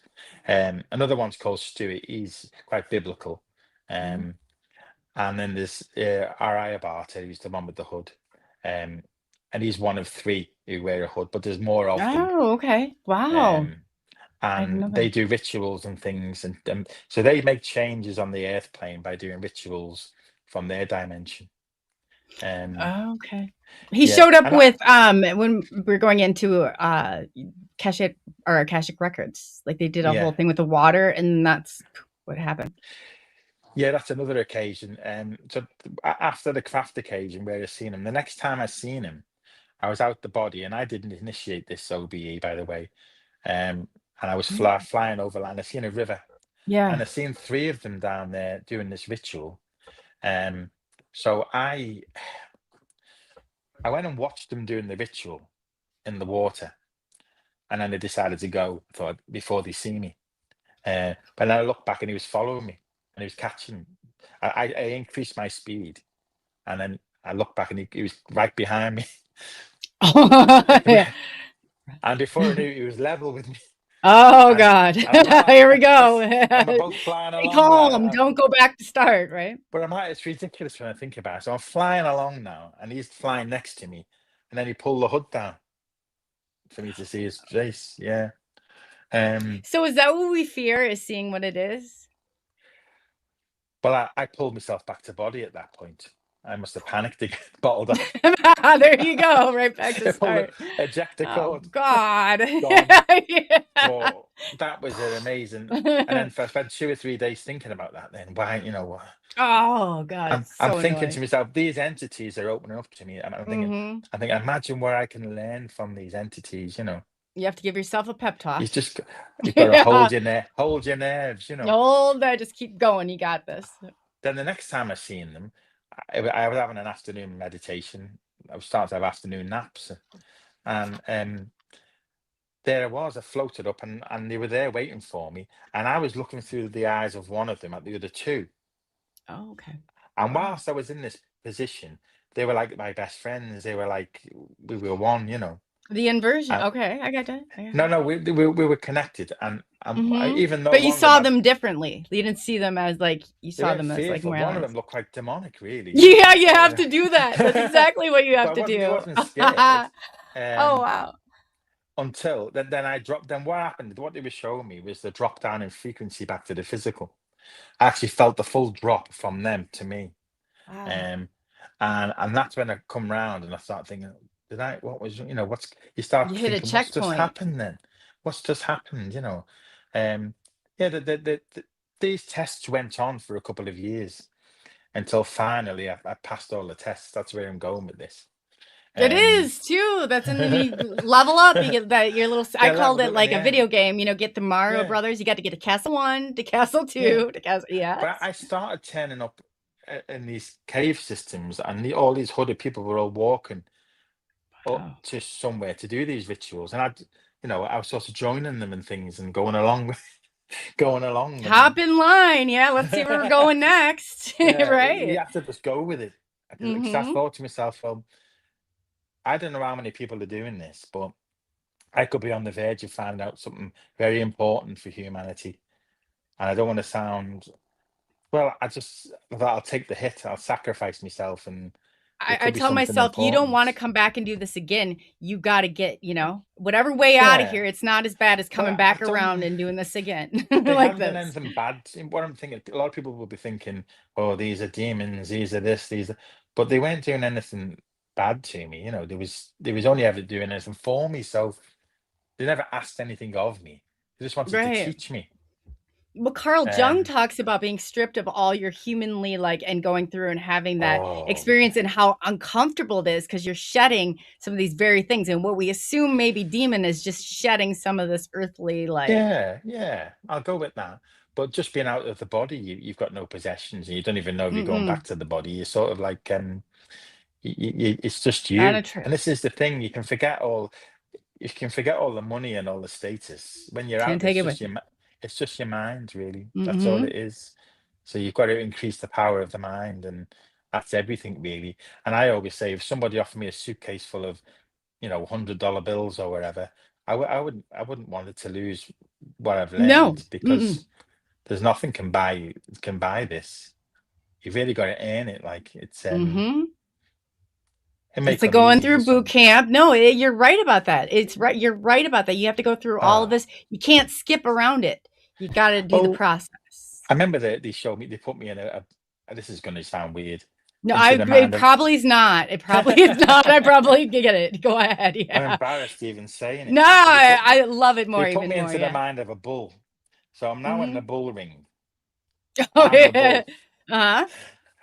and the bull was going to get killed, right? So the Oh, bull yeah. got killed, and as I was dying, the voice came that was mindless humans. So that's what they think about us. We're Mm-hmm. not. We're mindless humans. Oh, Yeah. for sure. And we are because we're locked into this thing. They're like, you believe in something that's not even really constructed around you. How silly is that, really? But that's what they think about us Mm-hmm. anyway. And there was the one time I was asked if I wanted to see my soul. Ooh. I'm in this virtual tour, and the question, "Hi, Jerry, where would you like to view upon your?" They never say see yours. Would you like to view upon your soul? And that, Yeah, but, I know. You think about it because okay. it sends chills right to your I core, don't even know how I replied, but it's in telepathy type mode, Mm-hmm. and you're lying then, yes, please, and they showed me, and they said, always remember, nothing needs to be changed, because people all say to you, you need to Yep. change, you need to do, nothing needs to be Mm-mm. changed. You're at the right place at the right That's what time. they said. So okay, I'll Oh, take yeah. that. So it was it was so many experiences, but like when I asked to see God, I was sent to the solar pylon. So the solar pylon is like about 2 miles wide and probably 100 miles high, and I've seen thousands of souls floating around the solar pylon, and I joined them, and you connect to the energy. Yep. So that's where I went when I asked to go to God, to source. Oh, so But I'll you just know get what? there. That kind of makes sense because sometimes you avoid it, but maybe it's like a fill station, like a gas station kind of. Yeah, there was I'm gonna say thousands of people floating. They all looked there. They were glowing, And as I went towards the solar pylon, I was glowing as well, and I was just floating around it, and like some people just like in a deep state of relaxation, like recharging the batteries maybe. There I you did go. feel Yeah. good afterwards. Yes, you're right there. Hmm. But that's what I call it in the book, the solar pylon. Oh, wow. Um, Okay. That yeah, makes sense like that. I've got Yeah. a diagram and a picture of it and stuff, you know. Very Yeah. cool. Yeah, and then the second grey encounter, I summoned the grey. Um, but I asked him, I mean, I wasn't doing many rituals, but But what did you do? I always, please come, thank you was my day. well, no, I was just going into an altered state, and I said, what did I say? This guide, show me yourself. Come show me what you Hmm. truly look like. And then You it say it a was some lot kind, nicer. well, something along them lines. It sounds quite You nice. made it sound, we truly, and I'm like, please But come, thank you, remove no, you want to the hear some like of my cloak, rituals? It's like as above, so below, with Okay. ancestors of the blood and three Oh, and maybe one. you have to add the emotion in it. Is that what you're doing? Yeah, well, I use some Oh, hermetical okay. things like 3 and 1 and 1 and 3. I am you Hmm. and you are me. Come forth now, bestower of my true will, and all them kind of things. Oh, I Got to get give them a that. I bit of get what you're doing yeah, now and why they're yeah. doing that. My divine Okay. seraphic soul shining in the heavens, come forth. You've got to use all these ancient I words. gotta sound like, okay. You can put the theatrics into it. Okay. I have It had, just like I've done clicked. that. I've done that outside, and I have had orbs come and things. No, I'm not on about little orb. I'm on about football size orbs turn up and whizzing about. They're about volleyball is the ones I would say. Yeah, I put some of these rituals in the back in the annex to this book. I don't know if it'll work for other people, but I tend to add a bit of Gnostic stuff and some of the Hermetic Order of the Golden Dawn things in there. You're setting checkpoints to get to so we can kind of fast pace our Maybe, fast line our way there. maybe I don't know. It worked for No, this is me. It great. worked for me. No, But I'm all again, it's about I'm scary. all about this. I'm all about this. Like if I don't have to go through it, I can get to one of those checkpoints and we don't have to go back to start. Let's go But I'm there. just worried that people will start doing it and that things will happen and I'll get the blame. But no, I Oh, mean, I don't well, think so. I'll I get the think blame. They always blame you've me. got to add a bit I'll of take. emotion too. And I always say, like I mean, you've got to start like having a bit of respect and saying Hmm. thank you and Yes, you you know do. just Gratitude. it's the whole thing. I think the whole package, really. Hmm. I would say. If you don't appreciate it, then it's not. Yeah, I Yeah, get that. You yeah. have to have that gratitude. I always thank Let's them. see I where we're always going now, appreciate anyway, that. Yeah. because. But then, see what happened for me. Seduction became a big part. You know, there was I'd wake up and there was one particular occasion. This beautiful female was floating towards me. You know, and I did feel a connection, and there was seduction went on, but it was broken up by another spirit who came into the bedroom. The And that's where temptation. things start. So things do start getting a bit dark in this journey. No, they do. Um, But that's a part of this. You have to know Maybe it it was exists. temptation. I think it was Yes. temptation. But The lure. before I go any further, what I should say, I joined the spirit circle, which I've mentioned before with the mediums and things, and I started doing all the meditations at this point, and attending divine voice sessions, and I attended other seances as well. Um, but after I was seduced by this female, she turned up in the spirit group because what was happening is I started seeing the spirits in the group in the dark, in the meditations. Were they channeled by No, the just on people? on normal meditation Oh, evenings, not on divine voice sessions. So okay. you'd be in there and you'd all the lights would go. It'd be completely dark, no light whatsoever, um, and you go into a meditation. So I'd start seeing a bit of blue and so forth, and I'd go on journeys. But then I started seeing spirits like moving around the room, and sometimes they pull up a chair and talk to you and things, and it was really weird. And it still happens now. I still get it now. You know, um, you go on a lot of journeys in this thing, but Yes, you do. this other female turned up on one of these sessions and handed me an apple. This is the scene for this experience was the Garden of Eden. Don't ask me who made that up. So I'm now in an altered state of consciousness, and I'm in the Garden of Eden, and she's there. This woman who seduced me. Oh, wow. Yeah, and she handed me an apple, and I took a bite of the apple, and it was the taste of, I'd never tasted anything like it, of knowledge and everything. And that's part of what Gnosticism is, and the power of gnosis. That's why the book's So are you called. supposed to gain and conquer? Is that like the going like the seven, Well, the book, deadly the sins, book. or No, see, this is the misconception. no, Uh, that's what I mean though, but we're no, the supposed Bible will to tell you not to, not get don't take stuck the there. apple. It's Mm-mm, temptation. yes, you But no. Master the in apple. Gnosticism, Hmm. they tell you to take the knowledge, take the apple, and go with it, and break free from the earth plane. And this is something Yeah. that Robert Monroe used to speak about, because people used to come in Oh, to the earth plane and get trapped. They get seduced by the physical, yes, and they yes. couldn't escape. And I suppose Hmm. this matches with Gnosticism, and that's why I call it Into the Power of Gnosis, because you've got to learn to be Oh. an operator. So you take the apple, Hmm. take the knowledge, and run with it, really. That's why, yeah, Um, master it is what I think. You got to go get yeah, the yeah, next. yeah. You got to Yes, master it, and yes. you got to learn and do this. So Hmm. whereas the church would say you shouldn't be doing astral projection. They want to Don't keep you learn, here. yeah, don't learn nothing. Don't learn nothing. Don't do anything. Just do what you're told and sit there. Yeah. Isn't Don't that ask us questions. there's people will hate me for saying this, even people who are watching thinking, you know, I mean, I am a Christian and so forth, but I'm This sorry, is different. Yes. I've seen too much, and what I'm saying is, get off That's your a knees. land-based trap, is what I Yeah, call get off your knees and get it. out Hmm. there and do Do something. You know, something. Yes. Oh God. people say I'm Yeah. very blasé about saying it, Oh. but just do it. I get up And on I my think, soapbox. You should see it. I'm like, we got to do it. Like this. It's just you got to do it. You can't look back. Just well, keep looking I ahead. mean, in the Gnostic Bible, in the Gospel of Thomas, which is from the Nag Hammadi Library, that was one of the hidden Gospels, the lost Gospels, and it tells a totally different picture of Jesus and all that, Hmm. and Jesus was, he who has not known himself has known nothing, but he who has known himself Hmm. has at the same time learned everything about all things, or words to that effect. So what Hmm. he's saying is, you've got to get to know yourself and learn your inner self.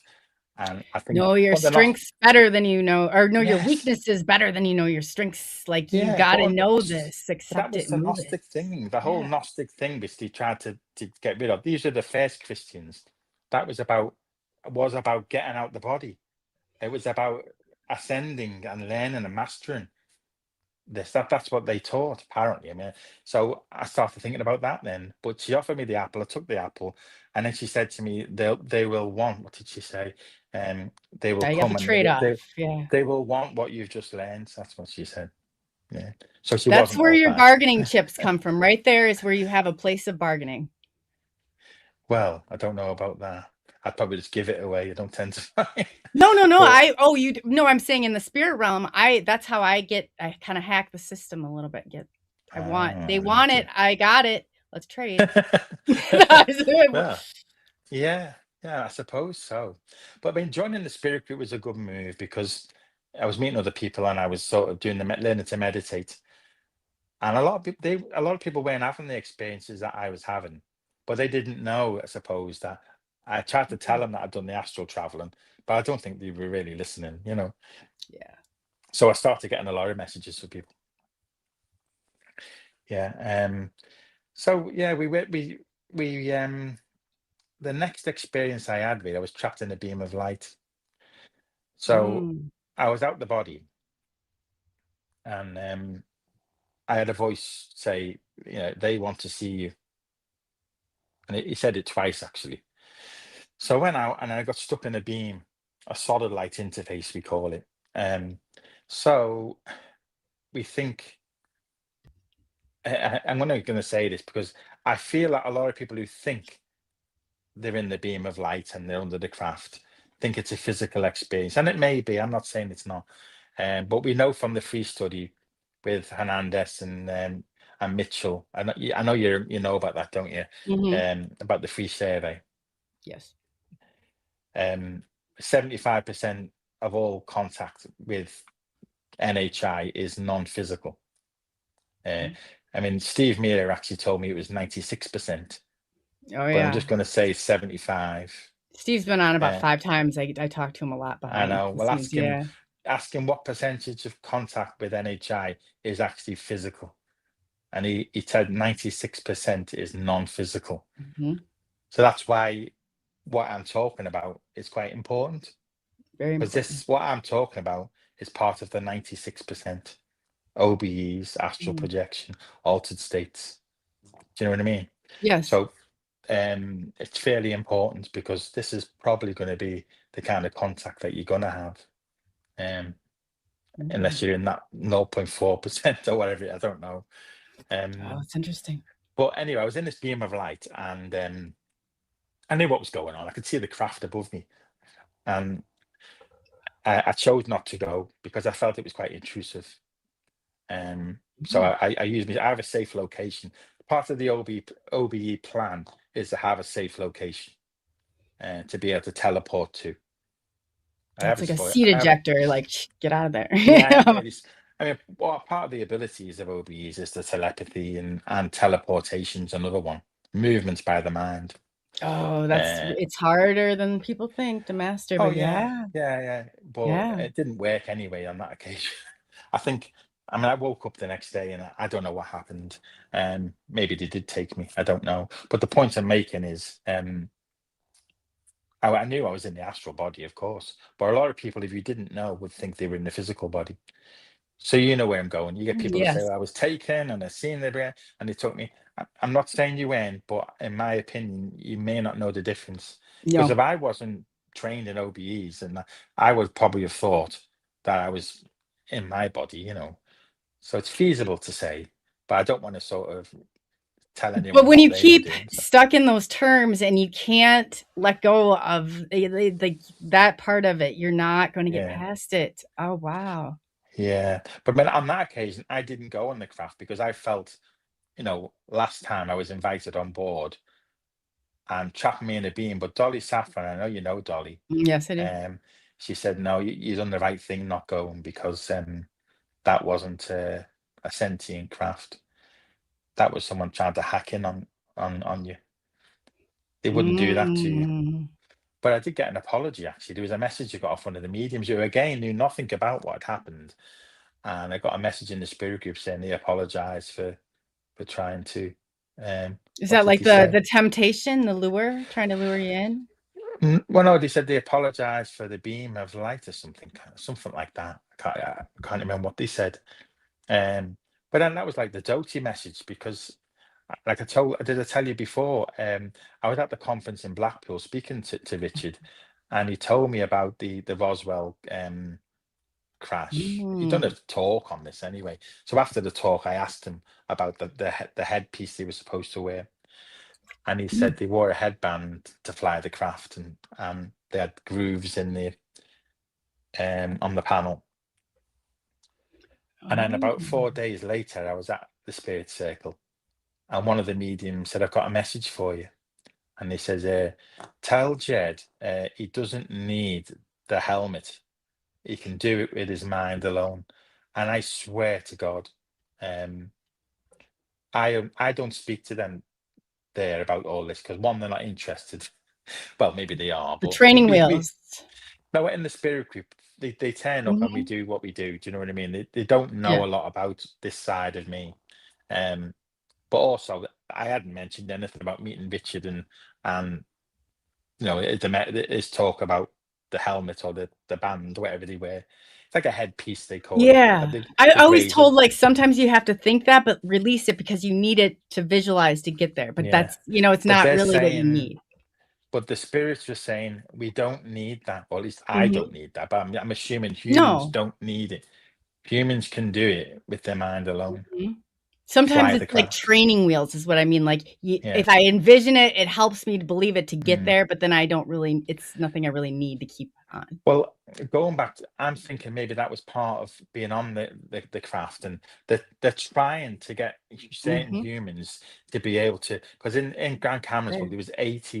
there was 80 people who had this experience. Um, so this Mm. in one of my chapters, in chapter 5, I think it is, which I call Flying the Mind Vessel. Um, I think I've put about 7 or 8 people in there. Most of them, Dolly Safran's one of them. People who've flown the craft. Yes. Most of them are female, by the way. But That whether is or not yes, and you're right. whether or not there is going to be a craft turn up and we're going to get a chance to do so, I So don't you're know. kind of stacking your deck is what you mean. I don't know. Kind of. So I That think no, this makes sense. This makes sense. Wow. there's some kind of training program. But Yes, there is. when we went to meet some of the trance mediums, they offered me a one-to-one session. The spirits wanted to speak to me privately. So we done that, and we sat down, and the first thing they said is something. They allowed my wife to come with me, and the first thing they said was something that went on in the marriage years ago, and so straight away they told us something that no one could possibly know, Mm. and that was to give validation. And then that's when she went into the business of like what my job will be, and I think you've been told the same thing, and maybe many of the guests, about communication. There's certain people who are going to be doing I was told I was communication. here for communication. Oh Yeah. my, that's what I've always said. I was like, what is that all Yeah, about? there is a reason, and I'm only seeing it now. I mean, I would have thought years ago this wasn't going to happen, but if you look what's going on now, we're getting close to something. There's something Yeah, going to happen. yes, we are. There. But that's what she said. Oh wow. That you will be given the gift of telepathy, and if you abuse it, it will be Oh removed, gosh. Yeah. and you will be communicating Oh, this with makes so much sense. extraterrestrials. Oh boy. Okay. Yeah. So I think there's a reason behind. I don't think this has happened to me for nothing. Although No, someone has said not to at me on the all. last show with Paul Sinclair, like someone Oh, said, Paul "Oh, was just on not too long ago. Yeah, he's great. but someone was saying, well, why would they pick you? Why wouldn't they Oh pick my God, I say this the all the time.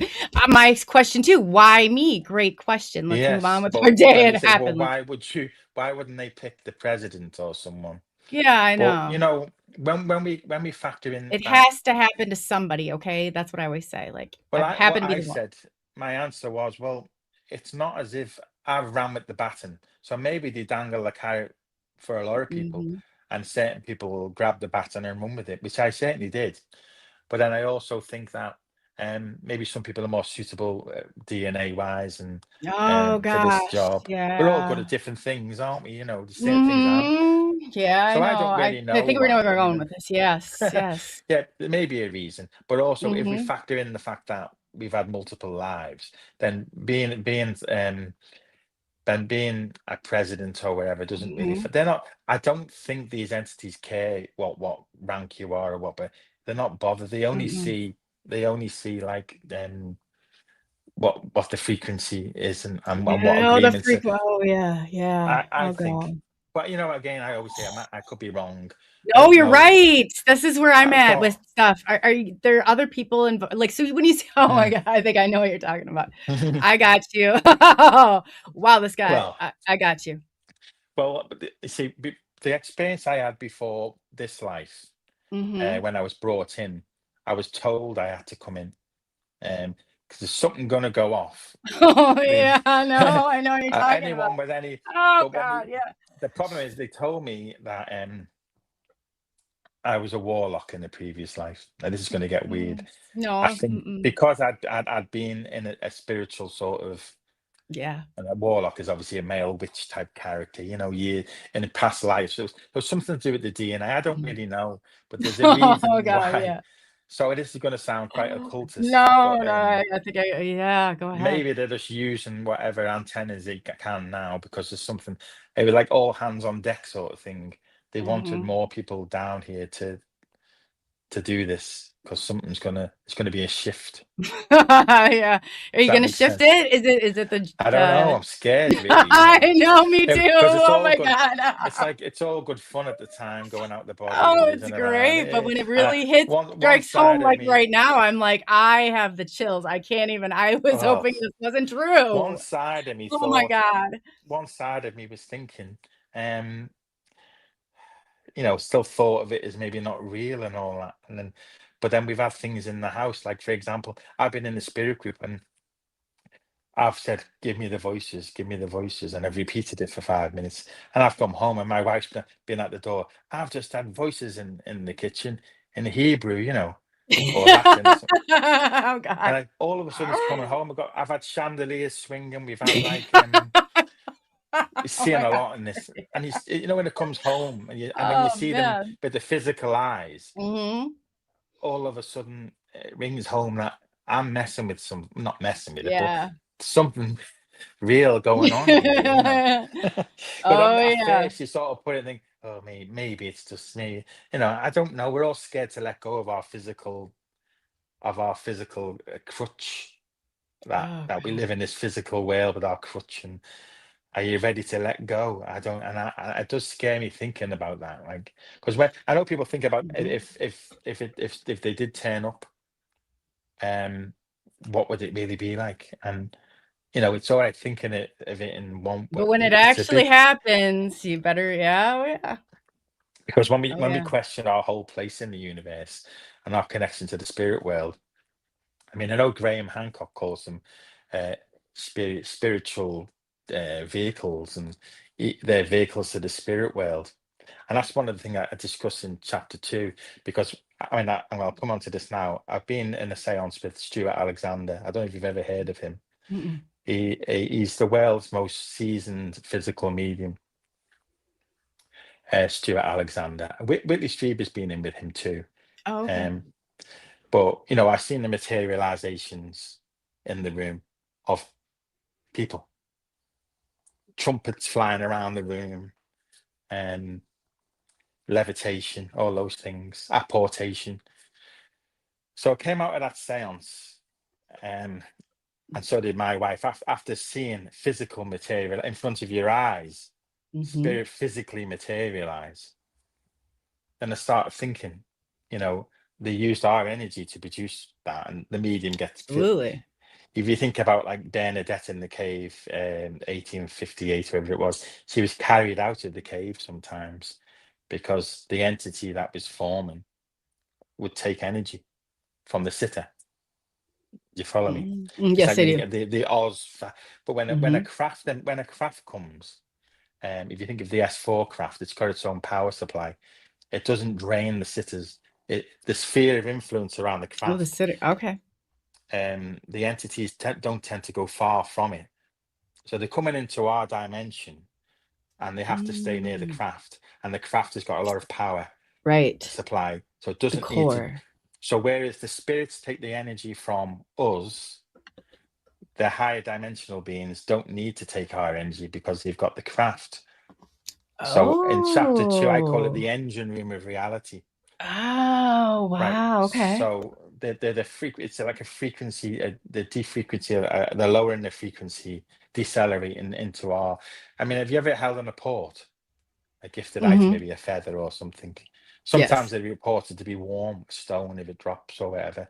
We've had many in the spirit group, crystals normally, or bracelets and things. But God, I've talked um, to Steve Mayer about this. I'm like, man, that's oh, I know where, he's really yeah, good on yeah. it. He started I getting out plastic bags to show me. I was like, this is great. He's good. You know what? He's not only good, it's good how he describes it as well. Hmm. He's so great. In fact, he even got me into this thing. Was probably. But he's so He's knowledgeable. He's so fantastic. knowledgeable. He But really is. but When I get stuck or something gets really, really weird, I know I can contact Steve and it, like, well, yes. one of Steve's good friends is called Nick Kyle. And Nick Kyle was in the Scole experiments in the 1990s Oh. in Britain. And these experiments were the most documented mediumship experiments. When I say they produced evidence, there was a lot of what's the name for it? People from the SPR, the Society of Psychical Research. Oh, the They would be there PSI. they were documenting what was going on, and they even had miniature UFOs flying around the room. That's Oh, how wow. crazy it is. When you hear Nick talking about it, he attended 2 sessions at the school, and the point I'm coming to, you probably heard of the entity called Blue, Hmm. and this entity was brought through in the skull using Oh, mirrors and on cameras. cameras. Yes, Oh, I know. I think you start to think, Oh, but the entity told the group, or the group told them that they were going to get a visit from a higher dimensional being. Um, And this is what emerged. He looked blue. That's why they call him blue in the mirror through the cameras. It Mhm. was a double cycle. So I don't ask me to It pronounce it because changes everything. I'll sound It stupid. But it definitely, like, alters the state. Yeah, yes, oh, but yes. the point I'm going to come to now, which might scare people, is when they mention these mirrors, and I don't know if they even thought about it. Straight away I thought round to like a magician summoning, and the entity normally gets seen in the mirror. So in a magic circle, with a group will be around the mirror, Mhm. and the magician will summon the entity who will alter his form, and everybody knows the entity's altered its form to look more suitable to the group. Yes. uh, and it'll Yes. be in the mirror, and everybody will see the entity, and it'll feel very uncomfortable. The Mhm. entity will not like to be present in the physical for very long. Mm-mm. There's crossovers here, you know. Yes. um Do they and think that they're gonna get stuck, or is it a fact that we're not gonna be able to these tolerate them as well, no, they're very vulnerable. When they're in that state in the physical, they're very vulnerable, Oh, and they're yeah? only doing it because they've got pacts and agreements with the group. So you see, Mm. I'm going through my astral projection. I'm reading about this kind of stuff and learning and talking to people, and then you start. There's always another layer to this, isn't it? And you Yeah, start yeah, yeah, oh god, and yeah. you start thinking, what am I dealing with here? And you start Oh, thinking about the links to when you think about what extraterrestrial beings do. They telepathic, yeah, supernatural. They can do this, they can do all the supernatural traits. And it gets a bit worrying, but I don't think the demons. Um, I don't think, as people again, in my opinion, and I could be wrong, I don't think most of the entities that we're dealing with here mm-mm. are extraterrestrial.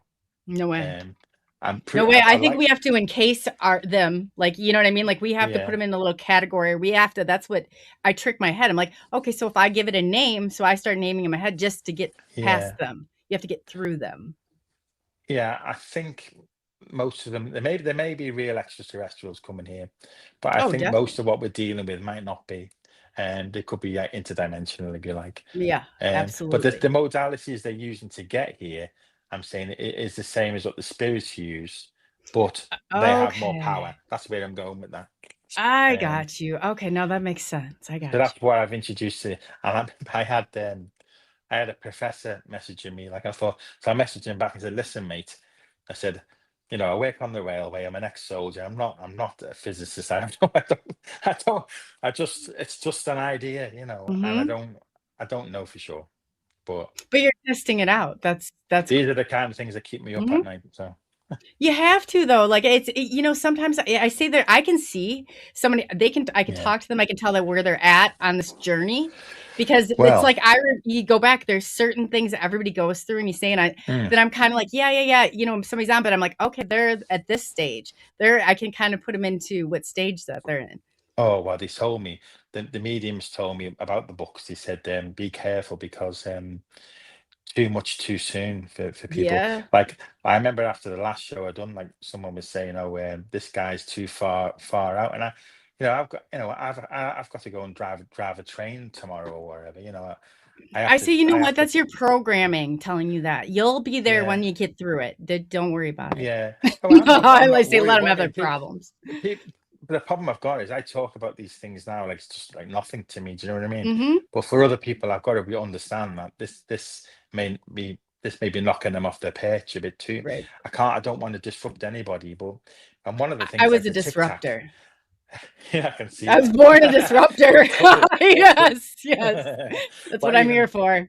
one of the visions I had in the group is the tic tac, and they showed me like a weapon inside it, Mm, a nuclear weapon, and I was told that what they splitting want that. to do, they told me the tic tac is homegrown, and what they want to do with it is be able to move a delivery system for a nuclear weapon or something.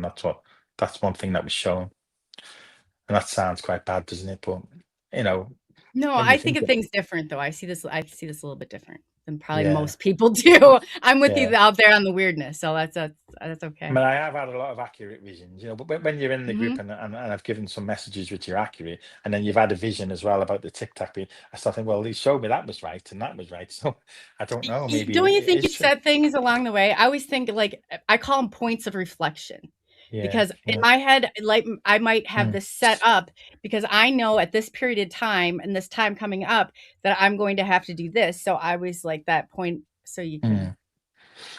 Yeah, we see time differently, but they don't Mhm. see time the way we Mm-mm. do. Um, No. but yeah, there's been so much, and the next Do you great I think a want to come on. time is there for like just a timestamp, kind of like a point, like so we know, Mm, and we might come, because it's on this linear mm. thing, and we know it's a progression.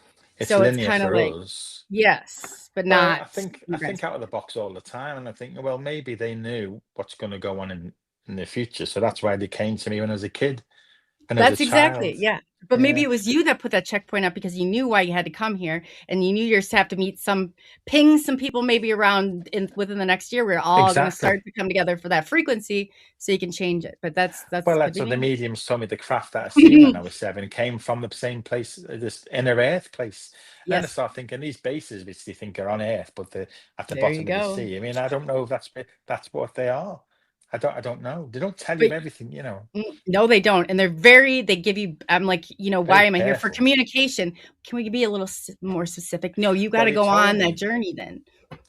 Well, they told me that it's to do with when I asked them what it was to do with, and they said this is the experiments extraterrestrial. They said to me, you can choose to continue or not. I said, well, what's in it for me? I s- There, see, that's a bargaining chip. There you I go. suppose That's so. what I'm Yeah, you've talking caught me. You've about. caught me. Yeah. And they said evolution of soul. They said I understand that there's some kind of fast track evolution in this. So I thought, "Oh, okay." I thought, well, let's continue with the plan, I said. Hmm. That's what I said. Let's continue with the plan. And then not Right. long ago, I was shown, Have you ever told them if you want to continue with this plan because they need you as much as you need them? Like this, well, I need this. Otherwise, we're not going.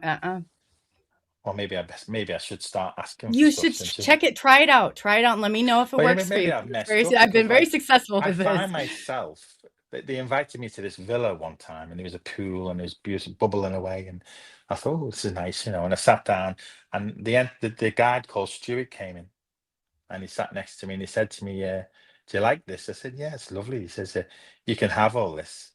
And I said, really?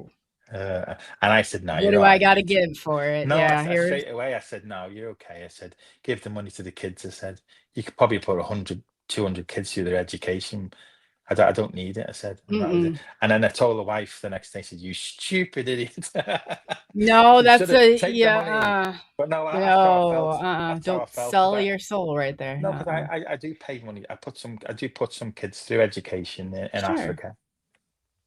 And it means a lot to me. And I just thought, Mhm. I've got everything I need. They've been good to me. I'll be honest. I've always been fairly well looked after, I think. I never really wanted for anything, which I'm quite No, grateful but for. don't you think sometimes, like, okay, so you have like I was a mental health therapist for 7 years, and you have that hierarchy of needs, and if Yeah, those needs aren't met, you can't really get anywhere. So if I don't feel, and okay, so it might be like I might want some yeah, extra cushioning here because it's that feeling, that energy, and that's yeah, the frequency. So why not? I always say, kind of ask for props. Like, can we get yeah, this? Can we have that? But it costs money here, so I know that I yeah, have to exchange that. You know what I mean? yeah. I think if you're working for them, if you're doing a job for them, I think they make Hmm. sure your distractions are taken care of. Yeah, I I mean, think about it just like that. Like, okay, you a yeah. job, so let's negotiate the terms. Oh, synchronicities that if I could Mm. say some of the things that have happened and like what you've just said, you think that couldn't happen by chance. So yeah, I have been taken care of in many ways.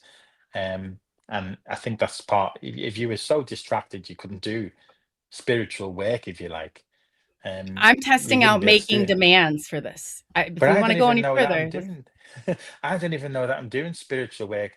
I feel happy doing it. Mhm. Um, and I think the way things are happening now, it's more okay, isn't it? Years ago, maybe you would have been ridiculed more, but for Yeah. being out there. You For know, being out there, we are out there. We are out there. That's okay though, but you have to go out there to get there. well, yeah, I think from what I've seen out of the body and on these dimensions, I just don't care anymore. And maybe people, I That's haven't lost freeing. friends, but I just don't. It's not that I Oh, don't see them as friends. I just can't resonate with. I like to be around you're gonna people be who tolerated can. less and less, really. You don't Well, want I it don't like to clouding. say it. I don't like to say it, but that is what it is. You're less tolerant. Not in Mhm. an angry way. I just don't want to be in Mm-mm. crowds. I don't want to be around negative Right. people and stuff. I just, there's a One can certain. just then you're It going sounds horrible back. though, doesn't it? It sounds like it's a backward step that you don't, but it's not. You just can't mix your energy with, No. and that's not that they're bad or anything. We're all just on a You know, different. it sounds bad, but that's okay because that's the programming is what I'll say. Like if you Yeah, really want the freeing experience, they'll throw everything and I'm like, yeah, I'm still going. Like, let's go. Like, I kind of want to rip those band-aids off and like yeah.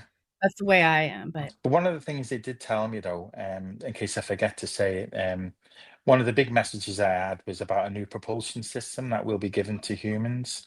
Um, mm, they showed me a lot of different craft in this vision. And they well, said a new propulsion system will be given to humans, and it will change humanity. And oh, I know they've got this tech, so I don't know whether it's something that we're going to get off the military industrial complex or whatever, or it's something that they're going to force to be given. But it will happen. negotiated. We call it negotiated. It will happen. The way that message was distinct, it was just a loud voice. Yes. Why would they tell me that? I mean, I know you think, well, they You did. have to believe it for it to happen. Yeah, It's part of the process. I don't know about that.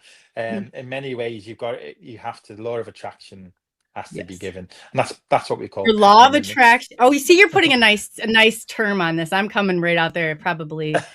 Well, no, because it's true. I mean, I often think. I mean, I think if we know that atoms aren't physical, Hmm. like 13 is the 13 electrons spinning around the proton, and this chair's not really real, and all this. But I suppose, and I spoke about Nick Kyle before, and if you said that to me, say, well, I tell you what, you go and stand in front of that bus, and I'll wait with the shovel. And so that's what you would say to you. But what I like to think of it is we have the ability of affecting reality by a percentage. It might only be 3 or 4% or whatever, but we can affect it. We can definitely affect it. I know we can. Hmm. Um, but you've got it in terms of using what I said before about emotion and all. It creates a frequency spike. Weaken it to get through You it. can Yeah. do it, but patterning is part of the gateway process as well. And you think in patterns, so you don't get stuck in patterns. If it's something like football, you've always got a 50-50 chance of winning or losing in Yeah. soccer or whatever you call it. There's certain things that will always leave you hanging on losing and winning, and you just to be Probability. selective about how you do things. You have to And play this game, whatever this game is. You got to play it, and that's a part of it. The I probability. It played it really is. well. I have a Good tin for over you. there in the southeast corner of the house. So if I want something, I'll put it in a note in the tin. I've got Oh, all the. cool. It's called, yeah. It's part of a. Is it feng shui or whatever? It's Hmm. a wishing tin. Oh, so It you goes have it in on like what? southeast corner Southeast. of the Okay. home. It's very big in places like Hong Kong and that. They've knocked whole buildings down because they weren't right in the southeast Oh, corner and yeah, they're stuff. very, yeah. This has to be But this way. That has to be its way. It's yeah, structured. and Definitely. crystals as well. Like I have Mhm. certain crystals. They told me to get onyx for protection. Oh. But no, that'll bring you on to the last experience I had when I seen the grave was in 2024, and I'd done a ritual, and Hmm. I woke up, and the grave was at the end of the bed, and he allowed me Hmm. to examine his body for 5 minutes. Can you imagine? For What five did you? minutes. How did you get him? What was the deal? The deal was before I went to bed, Hmm. I said a few words, and I said, please show yourself and show me your true self. I was starting to suspect that What did he want these from ends you? nothing. There's always a trade-off, don't you think? Well, I don't know because this is the bit which is going to scare people. I felt like it was a summon. Yeah, it is. I Right. felt like I'd summoned them. Mm-hmm. I felt like I was working with them and they were doing things for me. There's a trade-off. Yeah, I definitely think so. I think one of the things that I started thinking was I met a guy called Guy Stephen Needler, and his theory was that we are container bodies that they inhabit because we know that they're container bodies, Yeah. and this is something. They estimate that the greys are actually fifth dimensional beings that drop into use these fourth dimensional bodies that can come into the third dimension. Don't you think it's part of the process? Like you have to. Well, if they're container bodies, then why aren't we container bodies? Because if you go back to Crowley's work and Abramelin and the Mage and the Holy Guardian Angel, all these theories stem from the daemon. You read about the daemon and that. Like there's an entity that some people call the higher self that inhabits us. And this is where we go in chapter 13. Chapter 12 is about this, because I feel that part of us exists on that level. They've got a stake in us. So what you know how he can deal with it too is that like even a third going and riding a bicycle or blocking that brain, even roller skating and music, then it blocks and you're able to kind of get a hand on it, tune it out. Well, maybe. Well, I don't know where the roller skates come into him. Oh, because you're moving. So in the music, so then it's like your brain. Right, yes, that's like a way of tricking it. There is ways of tricking these things, but I do think people say, "Oh, my higher self and this and that." Who do you think your higher self is? Well, I think there's an entity in the fifth dimension that has a stake in each of us. And maybe one of these entities. But this goes back to into hermetism, and it scares people. But this is really the reality. Who do you think that voice is? Like, you know what I mean? I'll tell you what, yeah. And I think so. I say to a lot of people, maybe the guides they're listening to is actually their higher self, their primary incarnation, as Guy Stephen Needler would say. But when we talk about hacking, that's my hack. So I would always go around and say, listen, you know that I know, and I know that you know. I know exactly what you're talking about. I won't, my gosh, I can't believe this is so crazy. You're saying this. I've done this very same thing. Wow. And then the other thing I'd be going around, so like, I'm your man. You work with me, and I'll get you what you need oh my God. out of this incarnation. For whatever reason, it worked, and now you're saying that you really did that too. That is wow. Yeah, because I would say, right, I'm here for you. What is it tell me what you want me to do, and can you just give me this? Let's get it out. What do I need to get? What do you want from me? That's where I've called the negotiations. Yeah. Let's just get it out on the table. Yes. And do what's needed to get you on, because as part of the Holy Guardian process is right, and they need us as much as we need them. We need them. That's why I tell them that. I was like, all right, we're not going any further. We hold them up too. People don't realize that. They can't ascend the way they need to without doing a good job in this lifetime. That is right. We are a team, I say. And there is no I in team. You want to go there? Let's negotiate. This is all part of the I'm trying to think of what it was called. Crowley wrote all about this, and that's why he bought Boleskine and a house on the edge of Loch Ness. He bought the house to connect with his holy guardian angel. That's in the book. But this is what it comes to. So how does that then fit in with? Actually, so there's a few things that I'm very unsure of. Some things I know how things work, but it's the who's who, and they never quite tell you. Because that voice that's always, I've heard the voice 1,000 times, very, telling me what, like make room to expand your consciousness. So we need what I help. say. Everything is a lie because we don't remember everything. Exactly. That's how I block it out. I've even had it. We need your help and all that, and help yourself. This is what goes on. I know. I know. A hard time. You're really I am. I said I've done this, and we are negotiating this. I'm aware now. I did ask for £2 million once. If You you know, do I this for me, learned we'll start big and then we'll come like to terms, but you know? that's after I turned down the villa, you see. I started Mm. thinking, well, why shouldn't I have a bit of money? I thought, you know, I could give it, It's I gonna make could, your mission a lot easier, let me tell you, and that's what you're here for, if I they could give wanna up do that, work.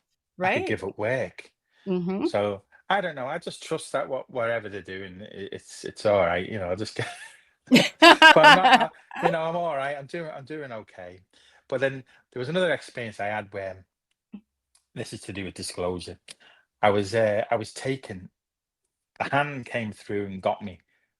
I was just in a light med. Well, no, I was just sat here actually, and I felt tired reading the book, so I just sat. And the next thing, I was sort of knocked out, and then I was taken. I was pulled out of the body, and I went willingly. And this was like a beautiful. She was like a goddess, and I know Chris Bledsoe talks about like Mm. the goddess, and she told him that it was going to be 2026, 27. But this, Oh. she was in like a bronze female, Mhm. and I tried to look at her face, and she wouldn't let me. And she took me by the hand um, to this realm, beautiful green. We flew around for a bit, and then we stopped, The emerald and there, yes. she said goodbye. And that's when I seen people coming up through the ground, like humans waking up, thousands of them. I was overwhelmed.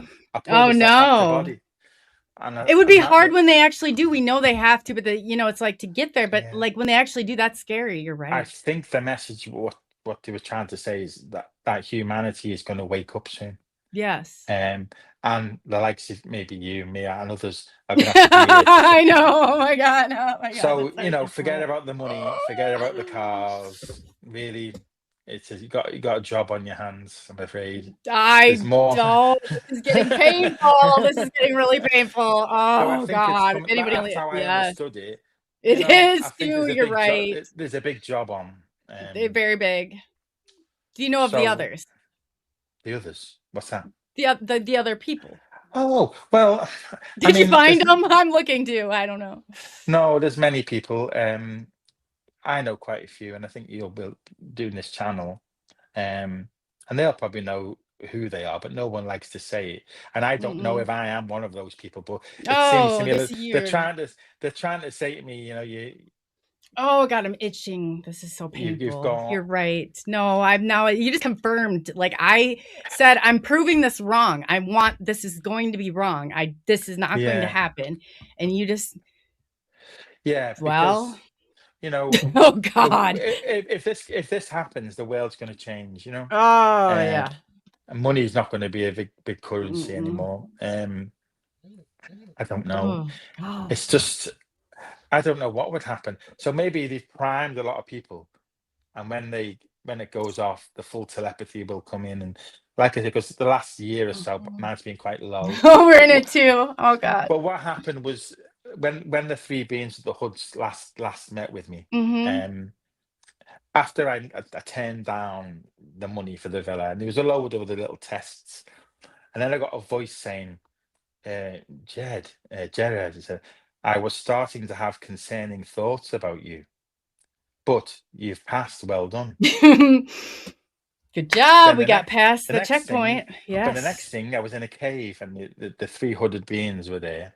This was The three 2024, horsemen, yes. 25, and they handed me an eyeball. I know this sounds The crazy. all-seeing eye. No, it does not. They give me this eyeball, and I said, "What's this supposed to Mm. be?" And they said, "We shall meet again soon." And that was the Mm. last time I seen them, really. So think about that, and I got to the spirit group, and the medium said, "Eyes are for seeing. They want you to know you now. You now see the truth." Can't no So turning back I had to, now. No turning back yeah, now. Right? it's like this is like a movie I've been I living out. know. Oh, it's get painful, That's doesn't how I it? Oh felt. God. I know. And sometimes you try. Who am I supposed to? Well, I have talked. There's people that I do talk to in the community. Yes. Um, but it's quite far out there, and I understand that. But like I say I to you, told people if this too. I I know. if I Oh can God. if I could teach them to have one out of body experience, you'll see what's out there, and We you'll think, can right, move it it's real. along quicker. Come Yeah, on, we gotta it's raise the real. frequency. There you go. You have to do it. Yes. But Oh wow. the spirits are a big part of it. I mean, the spirits can drop Mhm. to the I call the etheric plane. It's the first level, the first membrane. But when they move something in the home, or that's where they are. I've done it myself. I've traveling etheric. I've been in people's houses and mooching about and all kinds. Well, Yeah. I'd say not literally mooching. No, no, No, it's not the but same. Don't freak out, people. It is yeah. like, I But I got, would yeah. say to people, think like the spirit. That's what I would say. What would they do? How do they move? And once you start thinking like them, then it's best. But yeah, it's very. I think this life's quite temporary, really, Mm. and I tend to see people like, I don't think nasty. Like I think I wouldn't say I feel sorry for people, but I just think, well, they don't know.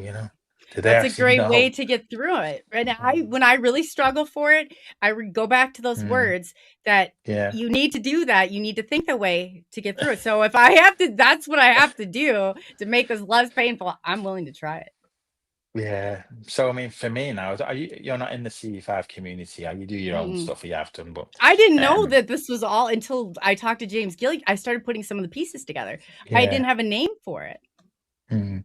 But it's that cold over here in the UK. But we went out about 4 weeks ago now, and one guy, well, an abductee, I took him out with us. He turned up in a pair of shorts and t-shirt. He's probably listening. So God, I I had do some this all the time. I'm like, oh, they're I probably had watching, and I just freak equipment out. in the So car, but we freeze to death here. You so look. I don't know what central USA is like, but it's cold. it's freezing here all the time. And No, whenever it's you cold. you go out of a day in the sunshine and it's freezing by the time it's dark, everyone gets Mhm. freezes on the sea. You can't meditate because everyone's sat It's so shivering. cold. It gets down to we get down to the -30s and stuff here. It's so cold Really? you Oh, can't be outside for like 5 minutes. So yeah, it oh, I didn't gets know it was really that bad. cold. The polar But vortex breaks, and then it gets it's unbearable. wow, yeah, Mhm. it's either way. Even if it's like 15 in the It day, does if once it it's passes a still certain you point, it doesn't can't get bad. meditate, and you watch like Mm-mm. Greer in the Joshua Tree Forest, and then in the heat and all that. You think, oh, I'd love to go there, but so yeah, I think for me, I'd like to get to the Monroe and do a remote viewing course. I'd like to get to the Joshua Tree and do a meditation. There's things I want to do, but you need money for that, don't you? Mhm. So I say to the higher self, well, that I need. I could do with this. Do you know what? You I remember thought, when I was telling you behind stage about those machines in the Monroe Institute? I'm wondering if that yeah, might be a hack, now that I think about I it. don't know. Yeah, I mean, maybe so. They have them pods there, don't they? I d no, Um, I don't, I haven't checked into it, but I wonder if there's yeah, something to all this. Maybe we're supposed to connect it. I don't know I know for any viewers that are watching, Mhm. a lot of the gateway tapes are on Spotify, so you don't have to pay for them. But No, someone I was might a say they gate have, kid, so I was like, it's just like yeah, some of when you're well those you in. remember? Yes. Oh, yes. Yeah. Well, it sounds to me, I mean, I say for me, like 2010, none of this would have mattered to me. But by No 2000, way. it's just amazing how quick it came on. You Because put the pieces together, I know. I've got a cousin who's a paid medium, lives in Glastonbury, and she said she'd never met anyone who's astral traveled like me. And I didn't even know how quick it was coming on, but That's it was yes. That's how you full operate emotional. outside of the universal law, so that's your thing. Yeah. You gotta find Yeah, there's certain things I'm not very good on the clairsentience. I mean, I don't tend to sense stuff a lot of the time, but voices definitely. I mean, I've been walking around this house and I've had a voice saying, "Have you locked that back door properly?" And I think, who's saying that? Or I've had them come That's why through. it's so important you come in contact with the other ones because they can operate where you can't. Together, you can operate outside of Yeah, universal law. definitely, Mhm. definitely. I have met a blue Arcturian as well, by the way, and was convinced that he was the higher self. Because he Mm. said but only because he said to me that he'd been watching and listening to some of the stuff that I was doing, and they get a buzzing in the ears and they get a tingling on the crown, and I think, Oh, yeah. yeah, They're get that, communicating. yeah, and I think, is he That's where you listening? clear, pull in and clear. Yeah, it's normally when you empty your mind, maybe you might be watching TV or you're just not thinking about like your usual thought patterns. You're just chilling, and then I hear the buzzing coming, and then the tingling, Have and you I tried know, this where you lock your fingers and you pull it into your chest area no, to tune no, it in? You're trying to tune it in. I'll have They're a go at that. communicating. See, I'll have let a me know if go. it works because you lock it I in will. and pull it in below your chest. You lock all this, Yeah. and Yeah. it helps big time. You'll be able to. It's like, whoa, what Wow. just happened? Hmm. But I think there's a lot of us going through the same thing. There's There's, definitely there's others. I think there's people who are making a lot of stuff up, but I think there's a lot of people who are quiet who are You having real gotta experiences. filter them out. There's I yes. think that's what Joti said the other night, didn't he? Oh, did he? There's a He lot of probably did. people sort of. Have you It's tried fine. to? Do you know what they're saying? You're trying to do is ping the others. That's what you're doing. Yeah, but like that when I asked the mediums, is telepathy, because I'm having telepathy during the OBEs. You know what I mean? Hmm. Because that's That's part your of. training. This is going to come to place. I know who you are now. Right, okay. Um, but in the physical, I said, well, who will we have telepathy with? Other people who've got their telepathy. So not just Do you know anybody. how to send messages? Well, I don't You know. pull the thought down into your and you shoot it out your crown. Well, I have tried in the group, because when I'm sat in the group, what I do, what I'm not known to do, I will get into your mind and find out something that you've been doing. So, Hmm. for example, Oh, that is the good. kind of messages I give, like Hostage negotiation. for example, I will tell you something that you've been doing that week or day, or so. Like I said to a woman not long ago, I said, right, for you, I see a pack of 3 Snicker bars. And everybody laughed. "Yeah, yeah." And she said, no, she said, I gave a homeless person a pack of Hmm. 3 Snicker bars.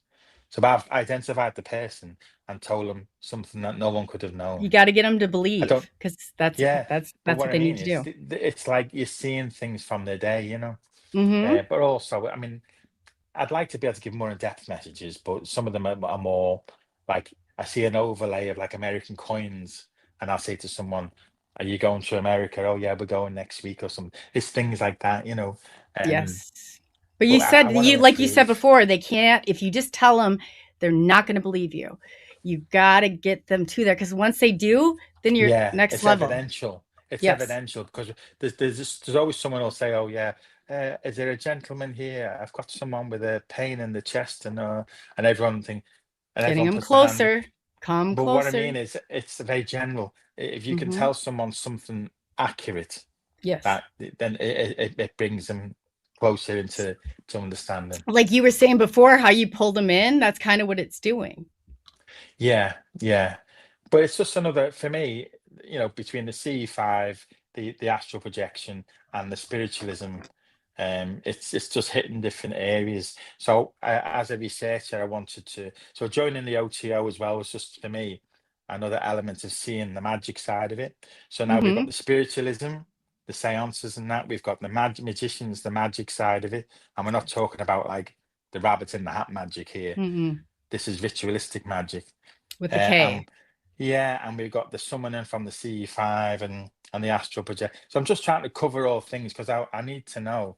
I like to know how things work, and maybe I've reflected that in the books and stuff. So that's the whole Right. plan. Wow. This Yeah, is yeah. wow. Wow. You But got a plan. That's see? I've got a plan. I mean, I've even got a Spotify song list for this book. Oh, But I always, that's great. I I like because this. those are needed. You realize for the others, like you have to have the Yeah. frequency, and that's what you're here to do. That's That's what I put in the book. So each oh my chapter's got gosh, yes. Oh, a couple of songs in, got a few oh, songs, and they've got a wow. Spotify playlist because music's a big thing for It me, and is. Yeah. inspired me to Well, write some of the things. And some people say, why are you putting a Spotify playlist?" And I said, when I was reading One Rose Out of the Body book, if he'd have had a Spotify playlist, I'd have been listening to me car all the time because you want to get mhm. inside the mind of the person, don't you? You Um, got to transfer it from where you think about it to where it automatically happens, and that's the only way yeah. is to keep repeating it. Yes, Yeah, but I just thought that, so I've got a plan. I do think about these things, but they've told me this is I've only got a plan phase. too. Oh, we'd like to know about that I know this is devious great. plan. But he said to No, how me, to get there? Well, phase one kind is of. That would be complete. my way, wouldn't it? Yes, Yeah. a little bit. So phase one is complete, he said to me. So well Hmm. done, and now it's phase two, whatever that may be. So maybe sell a few books and go on a holiday, I think. You're pinging the others. Mark my word. Yeah, yeah. Well, we'll see. I think the UFO protocol into the Eye of Gnosis will do quite well. I'll send you a link. I don't know if you've seen the picture of the cover. It's got the eye of a grey on, and Yes. inside the eye there's a craft, and there's someone stood facing the craft, and the door's open. So it's like they're welcoming, come aboard, sort The of thing. lights coming on. Oh yeah. Yeah, it's Welcome come aboard. aboard. Don't be afraid, sort of thing. Yes. Oh God. Yeah. See, because you got to use what works. I said, the temptation of coming on in, and you got to give them what they're going to get, like from that. But you've ride. got to, like Ingo Swann said, we're all trapped in a reality bubble. From when, as soon as we're born, we're told we can't do this, you can't do that, yeah. And it doesn't take much to convince us. You know, imagine you got somebody when they were born and you groom them in the art of astral travel straight away. You groom them in. Imagine what that person would be if they were plowed with all the I psychic stuff. was recruited at age 4. I get it. Yeah, I get but it. you were still probably made to feel like you were doing wrong in some ways. Maybe. Absolutely. So you kept it to yourself, and you didn't tell anybody what was going on. Exactly. But imagine you were taught that was a major thing at school. You know, the schools taught you how to do it because it's real. We're being held back. We're being lied to, manipulated. We have. It's the power of belief. You have to believe it. But to get there, you might have to. I've got my hack is the inversion, I call it. We might. Okay, so what we really want to happen, AI is not here to take over. AI is here to assist us. And we're going, eventually we're going to start to believe it, like the Martha Stewart smile, and then we can change it. Maybe. But AI, I've been doing some studies with AI. Now, have you noticed it tends to give you what you're looking for? Absolutely. It's like the law of attraction in itself. Because the AI started telling me, I only realized after a while, it's telling me what I want to hear. I started testing it out, and I thought, is this not like the universe? You know what you got to do? You got to tell it what you want it to say. And then you go from there, But do you not think it's a bit like the universe, where it's sort of what you put out, you get back, sort of thing? That's exactly the it. AI is a model like that. I don't, and you got to build it. So it's like you input your own information, what you need, and then so you can get it. So I keep going what I need from it, like the bartering chip, and then it spits out what you need it to say. Yeah. Well, I mean, obviously with writing the books, just for things like certain you want to utilize AI to help you get ideas and things, but you don't want to let it write for you, obviously, because it'll just ruin everything. So I'll write it out, but then I'll ask it questions, and it'll give me more ideas, because it is quite intelligent, But you need it to break through, like to get certain things it can't do.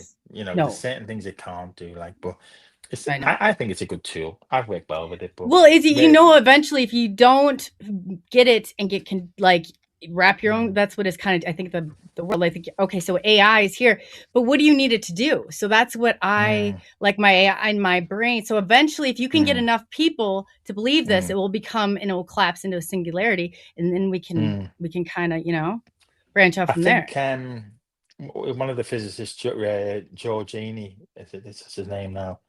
He's brought out a good book, and he talks about the point where AI, nanotechnology, and all these things diverge, and it's going to create the singularity, where the things. What do they always tell you we shouldn't have? Like, they tell you stuff to keep you from it. That makes me want to go towards it, because that's usually what we need to do. Let's get and find out so we can go. And if they tell you don't do it, do it. But that's exactly it. Yes. You're going to get your hand burnt quite a few times, but you'll learn the way through. Yeah. There is so much to learn. There's so much knowledge out there, but everybody's only got an attention span of something like 20 seconds now. So you've got to be quick now. There's a lot of people haven't got that attention span to sit and learn like they used to. They don't. So it's a different world, but that's where AI does some of that. It's like before, think of how long it would have taken us. That's why everything's so rapid right now. Before the calculator, people would have used the paper and done now they just rely on the calculator, don't they? So I suppose maybe it's a bit like that. You have to check it, like you said, though, because it gives you the wrong answer. We can't just assume that it's calculating it correctly. You have to check balance. You're going to go back to start. But going back to we'll have to see where we go. I mean, Grush's came out in the last couple of days, and Grush's talked about 7 different craft now, hasn't he? Sentient plasma. I use plasma in the book. There's the Project Condyne, sorry. It was taken, and that discussed the sentient plasma. So he's now saying that in his view, it's not just one. There's other. There You know, is we're not others, yeah, there is, But it's yeah. getting more interesting. Why didn't he say that a few months back when he was, he had his interview with Ross Coulthard and that, and We weren't ready. he's adding stuff on now. I'm not saying he's lying. I mean, he's No, letting more out. we're pulling it in. You have to Yeah. go, you know what I mean? It's too much if you're like, oh, let's just go here. They have to layer it up, so you start to. But they're now mentioning the interdimensional talk, aren't they? They're now coming out with the consciousness-based elements of it. So it'll be very interesting to see where it goes. And like we said before, I'm like, what I've been told, I'm thinking, is that right? You sort of doubt yourself, and we'll see. Oh, We yes. could end up there. We Yes. could end up there. And then, Bashar saying 2027. A lot of people don't believe what he's saying and that, but there's certainly something leading. It may be sooner rather than later. It's a 2026 and 27 when That's what we're saying. exactly what the It may be a lot sooner than later. I don't think people are ready for it if it is. Do you? Is it we're not ready for it or they're not ready for it? 'Cause I don't know. But like I always say, disclosure is already happened with us, isn't it? yes. It's you don't need their permission to. No, but you need the others to believe it, and that's where they're going. Yeah. We need to take in and get control of it because that's what Yeah. you need it to Well, I happen. think That's that what the will inversion change is. The You're putting reality will change the more Yes. people. So Yeah. you're going with the I mean, that's what we call it an astral projection, a consensus reality. So the more people, all the people living in these dimensions are of the same mindset, like, and maybe that's what Earth is in. Tuning any them case. in. Yeah, and once a certain number will change, then it'll alter. Okay? That's exactly So- what will happen. Yeah. But it seems to be worse than ever. The planet. There's more wars than there ever has been. That's So I because do they're worry. believing. If as soon as you believe it, we're making this weirder. We Yeah. are making this weirder, but you can get control of the weirdness and make it. You just have No, to but pull them it in. seems, when people say like, oh, there's about this tipping point. You do think there's a lot more negative people and positive people in the world, but I don't know. I mean, you can't. But there might be, but the energy doesn't come from the positive; it starts with the negative. Yeah. So you Well, need that to as a magnet. It's Either like so, way, it's like you go certain things, and I always thought we hit the point of no return.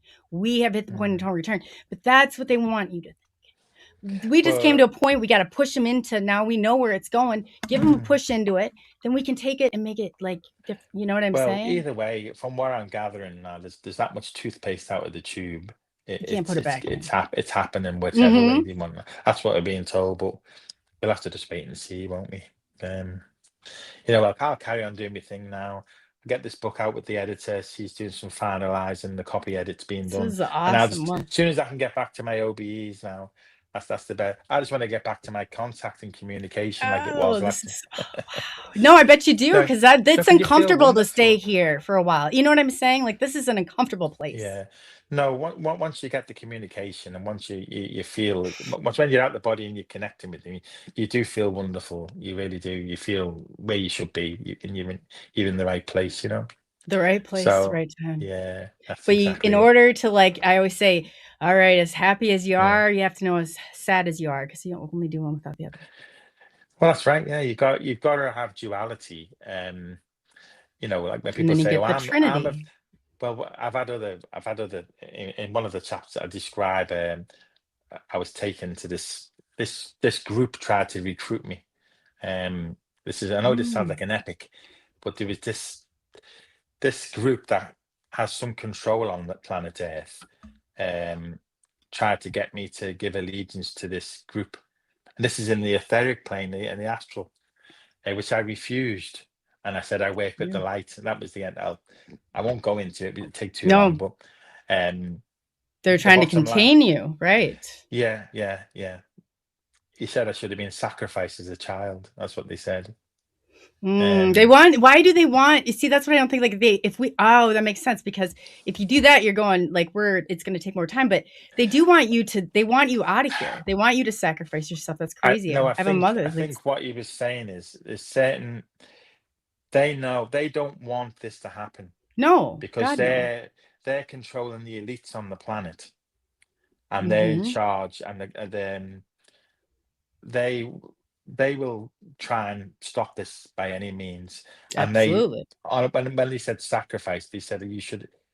I mean, I don't know how true this is. This is again, I don't know, but they They know said it's coming. That they want you out of here they're because it's trying going to to take eliminate longer. certain Than people we're that going are to going to go help. Yeah, because right. I'm helping whatever it is to bring us forward. You're They want needed. that stopped. So they were saying you should have been sacrificed as a child. That's Hmm. what they said to me. No, I've Uh, been told that but too. they said, do you want to, will you give allegiance to Mm-mm. the fourth dimensional entity that is in the fourth That will dimension? stall you. Absolutely. But They'll contain you. this entity advises certain elites on the planet. It's an invisible war Mhm. going on, as far as I can see. That's how I understood it. Yes, And it's it was the quite cold. tentacles. Yeah. Oh, it was quite cold when it came out of that OBE. I thought about that for days. And I seen him again actually. Oh wow. Yeah, he said you've crossed the line. He said you've crossed. Yeah. I said I didn't cross You've it. I ran crossed. across it. I Right. don't know where. So, and I said no. I said I work with the light, but the point, I mean, there is light and Hmm. dark in all of us, you know. Absolutely. I think you have to have that duality, like. But I mean, I tend to say I work with the light, like to But these. to know the light, you have to know the darkness. Exactly. Yeah. Yeah. It's a fine balance. Yeah. I You bet know, darkness is I'm needed far for from light. perfect. No, yeah, but Yeah. you can't. That there's a darker than dark. I call it. Yeah. But I was surprised, and I don't know. This has really confused me that because it was again, it was another VE2 experience, a virtual reality type experience where this entity, this man in a posh suit, took me and he asked me to come with him, and he took me to this like I can only describe it as an underground place, and it was this entity. He wanted me to meet the entity, and he wanted me to swear allegiance to the entity, and I So was they're trying to seduced. negotiate for their lives now. They know this is happening. I don't know, but they tried to. Well, I was seduced, nearly seduced there as well. There was a lot I of bet. vices. There was a lot of pressure, and in the end, I said no. I Wow. said I work with the light. That's in chapter 10, I think, or something like that. I don't know. I do They really discuss are that. scared, huh? It's really happening. Well, if yeah, I could say that's how it seemed to me. If they're trying to negotiate their terms of existence, Yeah, you know it's but going there. who else have they approached that's offered their allegiance to these dark entities? I don't know. Well, I Like I think say, that, oh wow, that's, this astral projection thing, like I say, but I see, to mentioned, every other one, it's going to be different. That's going to be your area.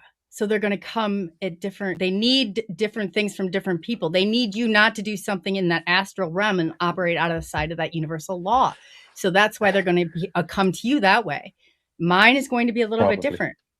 Oh yeah, maybe, that makes sense. maybe, but like I mean, there's so many different layers to this, you know. I Like know. I'm making this sound quite dark, but just before we end Mm. this interview, I have like had angelic beings and beautiful Hmm. things as well. There has been higher realm journeys, but I'm obviously picking the darker ones. But that was quite recent, actually, last year when that offer was made to join this consortium of God. They Mm. said you'll never want for anything. They said Wow. all we want is your allegiance.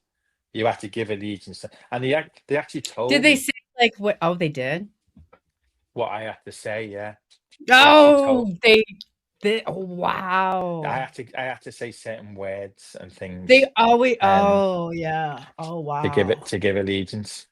So Yeah. it's quite Oh, scary, it's isn't it? trying to get, oh wow.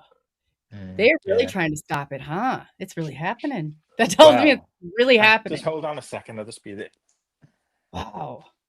Yeah, it's quite odd, but That um, but I've seen him twice since then, I think, and I've refused on both occasions. I mean, this is like a movie I'm living in, I I know say it to my is wife, too. like, It makes we me never know where skin crawl sometimes. Julian was back last night, and she's like, you that's his name, Julian. He's the Hmm. representative for this group. That's in one of the chapters anyway. So God knows what. I don't know what people So will make did of they that. came last night to try and negotiate again terms? Well, no, the first time he took me out, when he showed me the yachts and the money, and then he took me to this place, and I was seduced by these four Mm-hmm. ladies, and then there was the champagne and the stuff, and then that's when he took my blood, and he said, Oh, don't and he said you sign. should have been sacrificed. He said, and we want you to give allegiance, and so forth. And Oh God. it was an epic. I felt like Mm-hmm. I was there for 2 hours or something. Do you know what I mean? And when I come round, I got up and I went to the bathroom. I thought, I felt scared. I really did feel scared. Wow. And then when I seen him again, he So said, when you saw them last night, is that what you're saying? no, not last night. It was probably about 6 months ago was the last time I seen him. Okay. And he said, you've crossed the line now. We need you, like, put more pressure on me. And I just laughed and stuff. Good for you. So Good for you. yeah, What were so the these terms? What did they add? Like some? I know the terms would be you'd be very wealthy. No, did they throw any extras in this time? Like, or the last time you met him? Extras? No.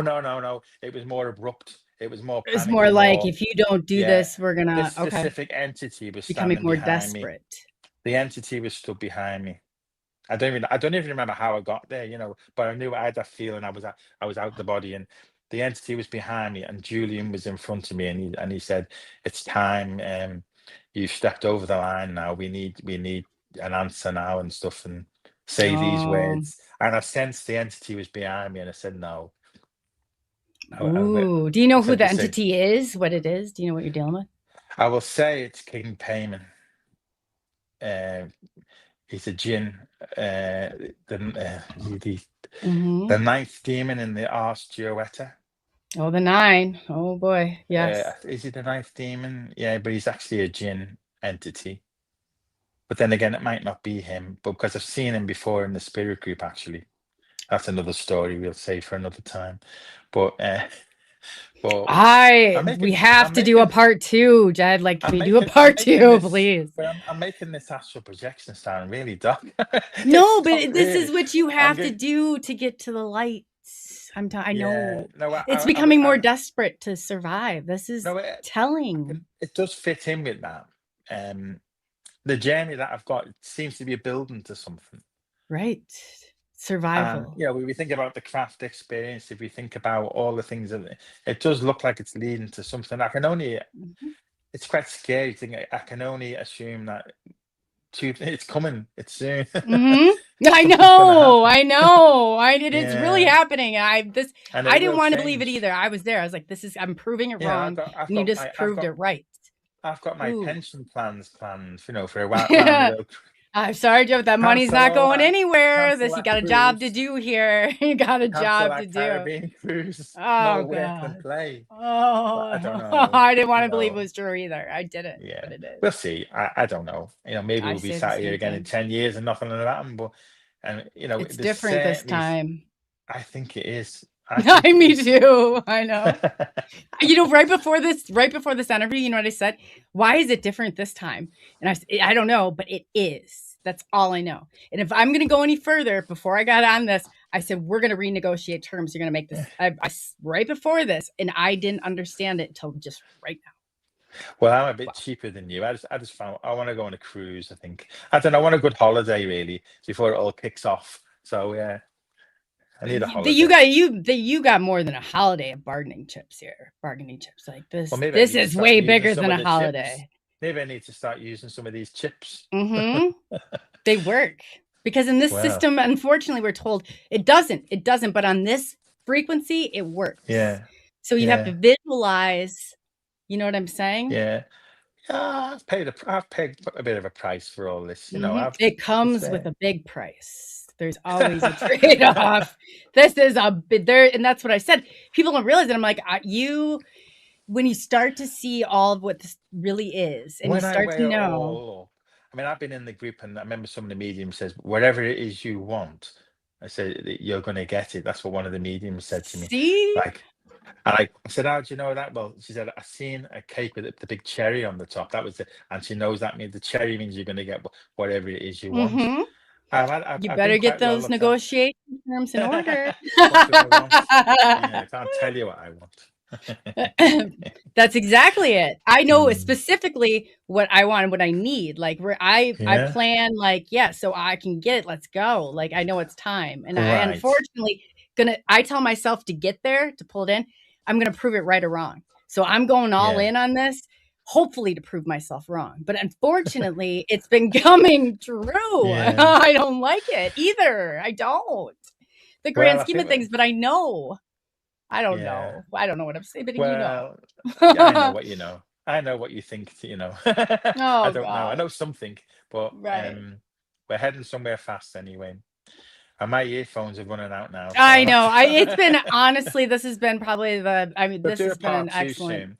But next Absolutely. time we come, I'll move into some other areas really. I mean, now Mhm. you've got a bit of a grasp about what I'm about and what, Right. but I'm quite knowledgeable, obviously, in different matters. So, Mhm. I can talk a This lot about was like the Kabbalah really or. bridging from like I'm telling you, this has been great. But then now we could definitely you got some areas I would All love to right. hear about. So you've been happy with this interview then? That's good. Absolutely. Yeah, because I was with a taxi driver yesterday, and he said this is the most exciting taxi ride I've ever given. That's Oh what he said wow. to me. You're Yeah, I Mr. thought, wow. Toad's Wild Ride, I call Because I just it. once I said, well, this is I can't. I obviously just only have one speed. I just tell it as it is, don't I suppose? You're very So, I've never been it is so wonderful to meet you. It is so wonderful to meet you. oh, brilliant! I'm so glad about that. Um, but yeah, we'll do it again, and Mm. it's been great to meet you too. But you're Oh, making me wonderful. laugh. You're beating me. I know. You've I got know. that I'm way like about sitting you. here, I'm You've got like, a oh very good God, here sense we of you. go. You've got an excellent sense of humor. But the thing is, we're laughing, but some of these experiences, have left me very scared. I know. You But gotta reset it at a place of laughter. That's the only thing I know. But it I think works. they know that. Yes. Then they know we are. You've got to have a certain. The last thing they want to do is ruin you. You know what I mean? Mm-hmm. Because Because they're they still peaceful. need you. They just want And to they're weaken peaceful. you. They want to bring you down to your knees. And like you said before, you got to get up and go. Yeah, I Yes. mean, there's tests. I mean, they need to know you can take it, sort of thing, and that's part of what it is, isn't it? So, Oh, wow. anyway, It's been a pleasure. Yes. This has been wonderful. But yeah, again, I'll um, talk to you soon. I'll reach out after this. I have definitely, to. and Yeah. I like to thank the audience, anyone who's watching. Thank you so much for putting up with Absolutely. me Yeah, for they're this. wonderful. No, these I'm telling you, these are the best people in the world. We're very selective. We get them out. If something's Yeah, happening, like I create this is a safe yeah, space and everybody's yeah, different and unique, but they are awesome. They really are. yeah. But I don't want to come across as a Mr. Know-all. If I'm wrong about anything, and I see you at a conference, I'll buy the beers. But I don't Right. think I am wrong about some things.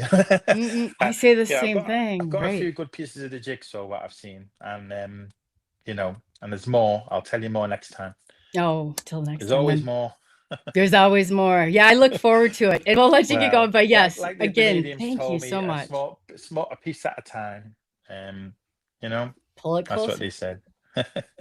Okay, That's awesome. It's been wonderful. Yeah. And I'll reach out and talk to you soon. This is awesome. brilliant. Thank you. Yes. So today has been, I know I really got into that conversation. A lot of this is like, it's strange. So I'll leave it at this. Thank you for taking the journey into the unknown. Oh, Popsia. I think it probably wants to tell you about the panel on Monday. We can't hear you, Pops. Your audio is not working. Remember to tune in for Pop's cryptid panel. We have the Sisters of the Moon, 8 p.m. Central Standard Time, 9 p.m. Eastern Standard Time on Monday. Definitely tune in. It's going to be an amazing panel. Lori Ladd, Cindy Bailey, and of course, Pop's cryptid panel. Thank you. I don't know where he is. I don't know. His audio must not be working. And then Tuesday, that's with the Sisters of the Moon. And then Tuesday, we will be back for Pop and Coley's Town Hall. So we got some great guests. Look forward to it. I'm not sure, Gary, if you can we couldn't hear you, Gary, but if you want to put the time in there or whatever, and just, yes, 8 p.m. Central Standard Time on Monday and Tuesday we'll announce it. I don't know if Gary, I don't think your audio was working before. It's Father's Day? Oh, is it Father's Day? Happy Father's Day. I didn't know it was. Ooh, I guess I'll be calling my dad after this. So,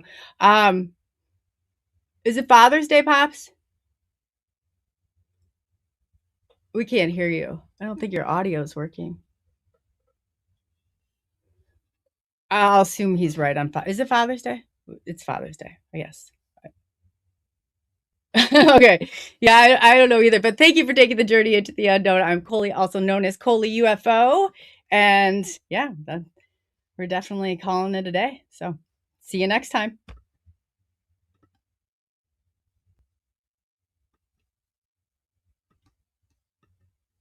Maybe see you next time. We're really calling it a day here. Oh, there we go.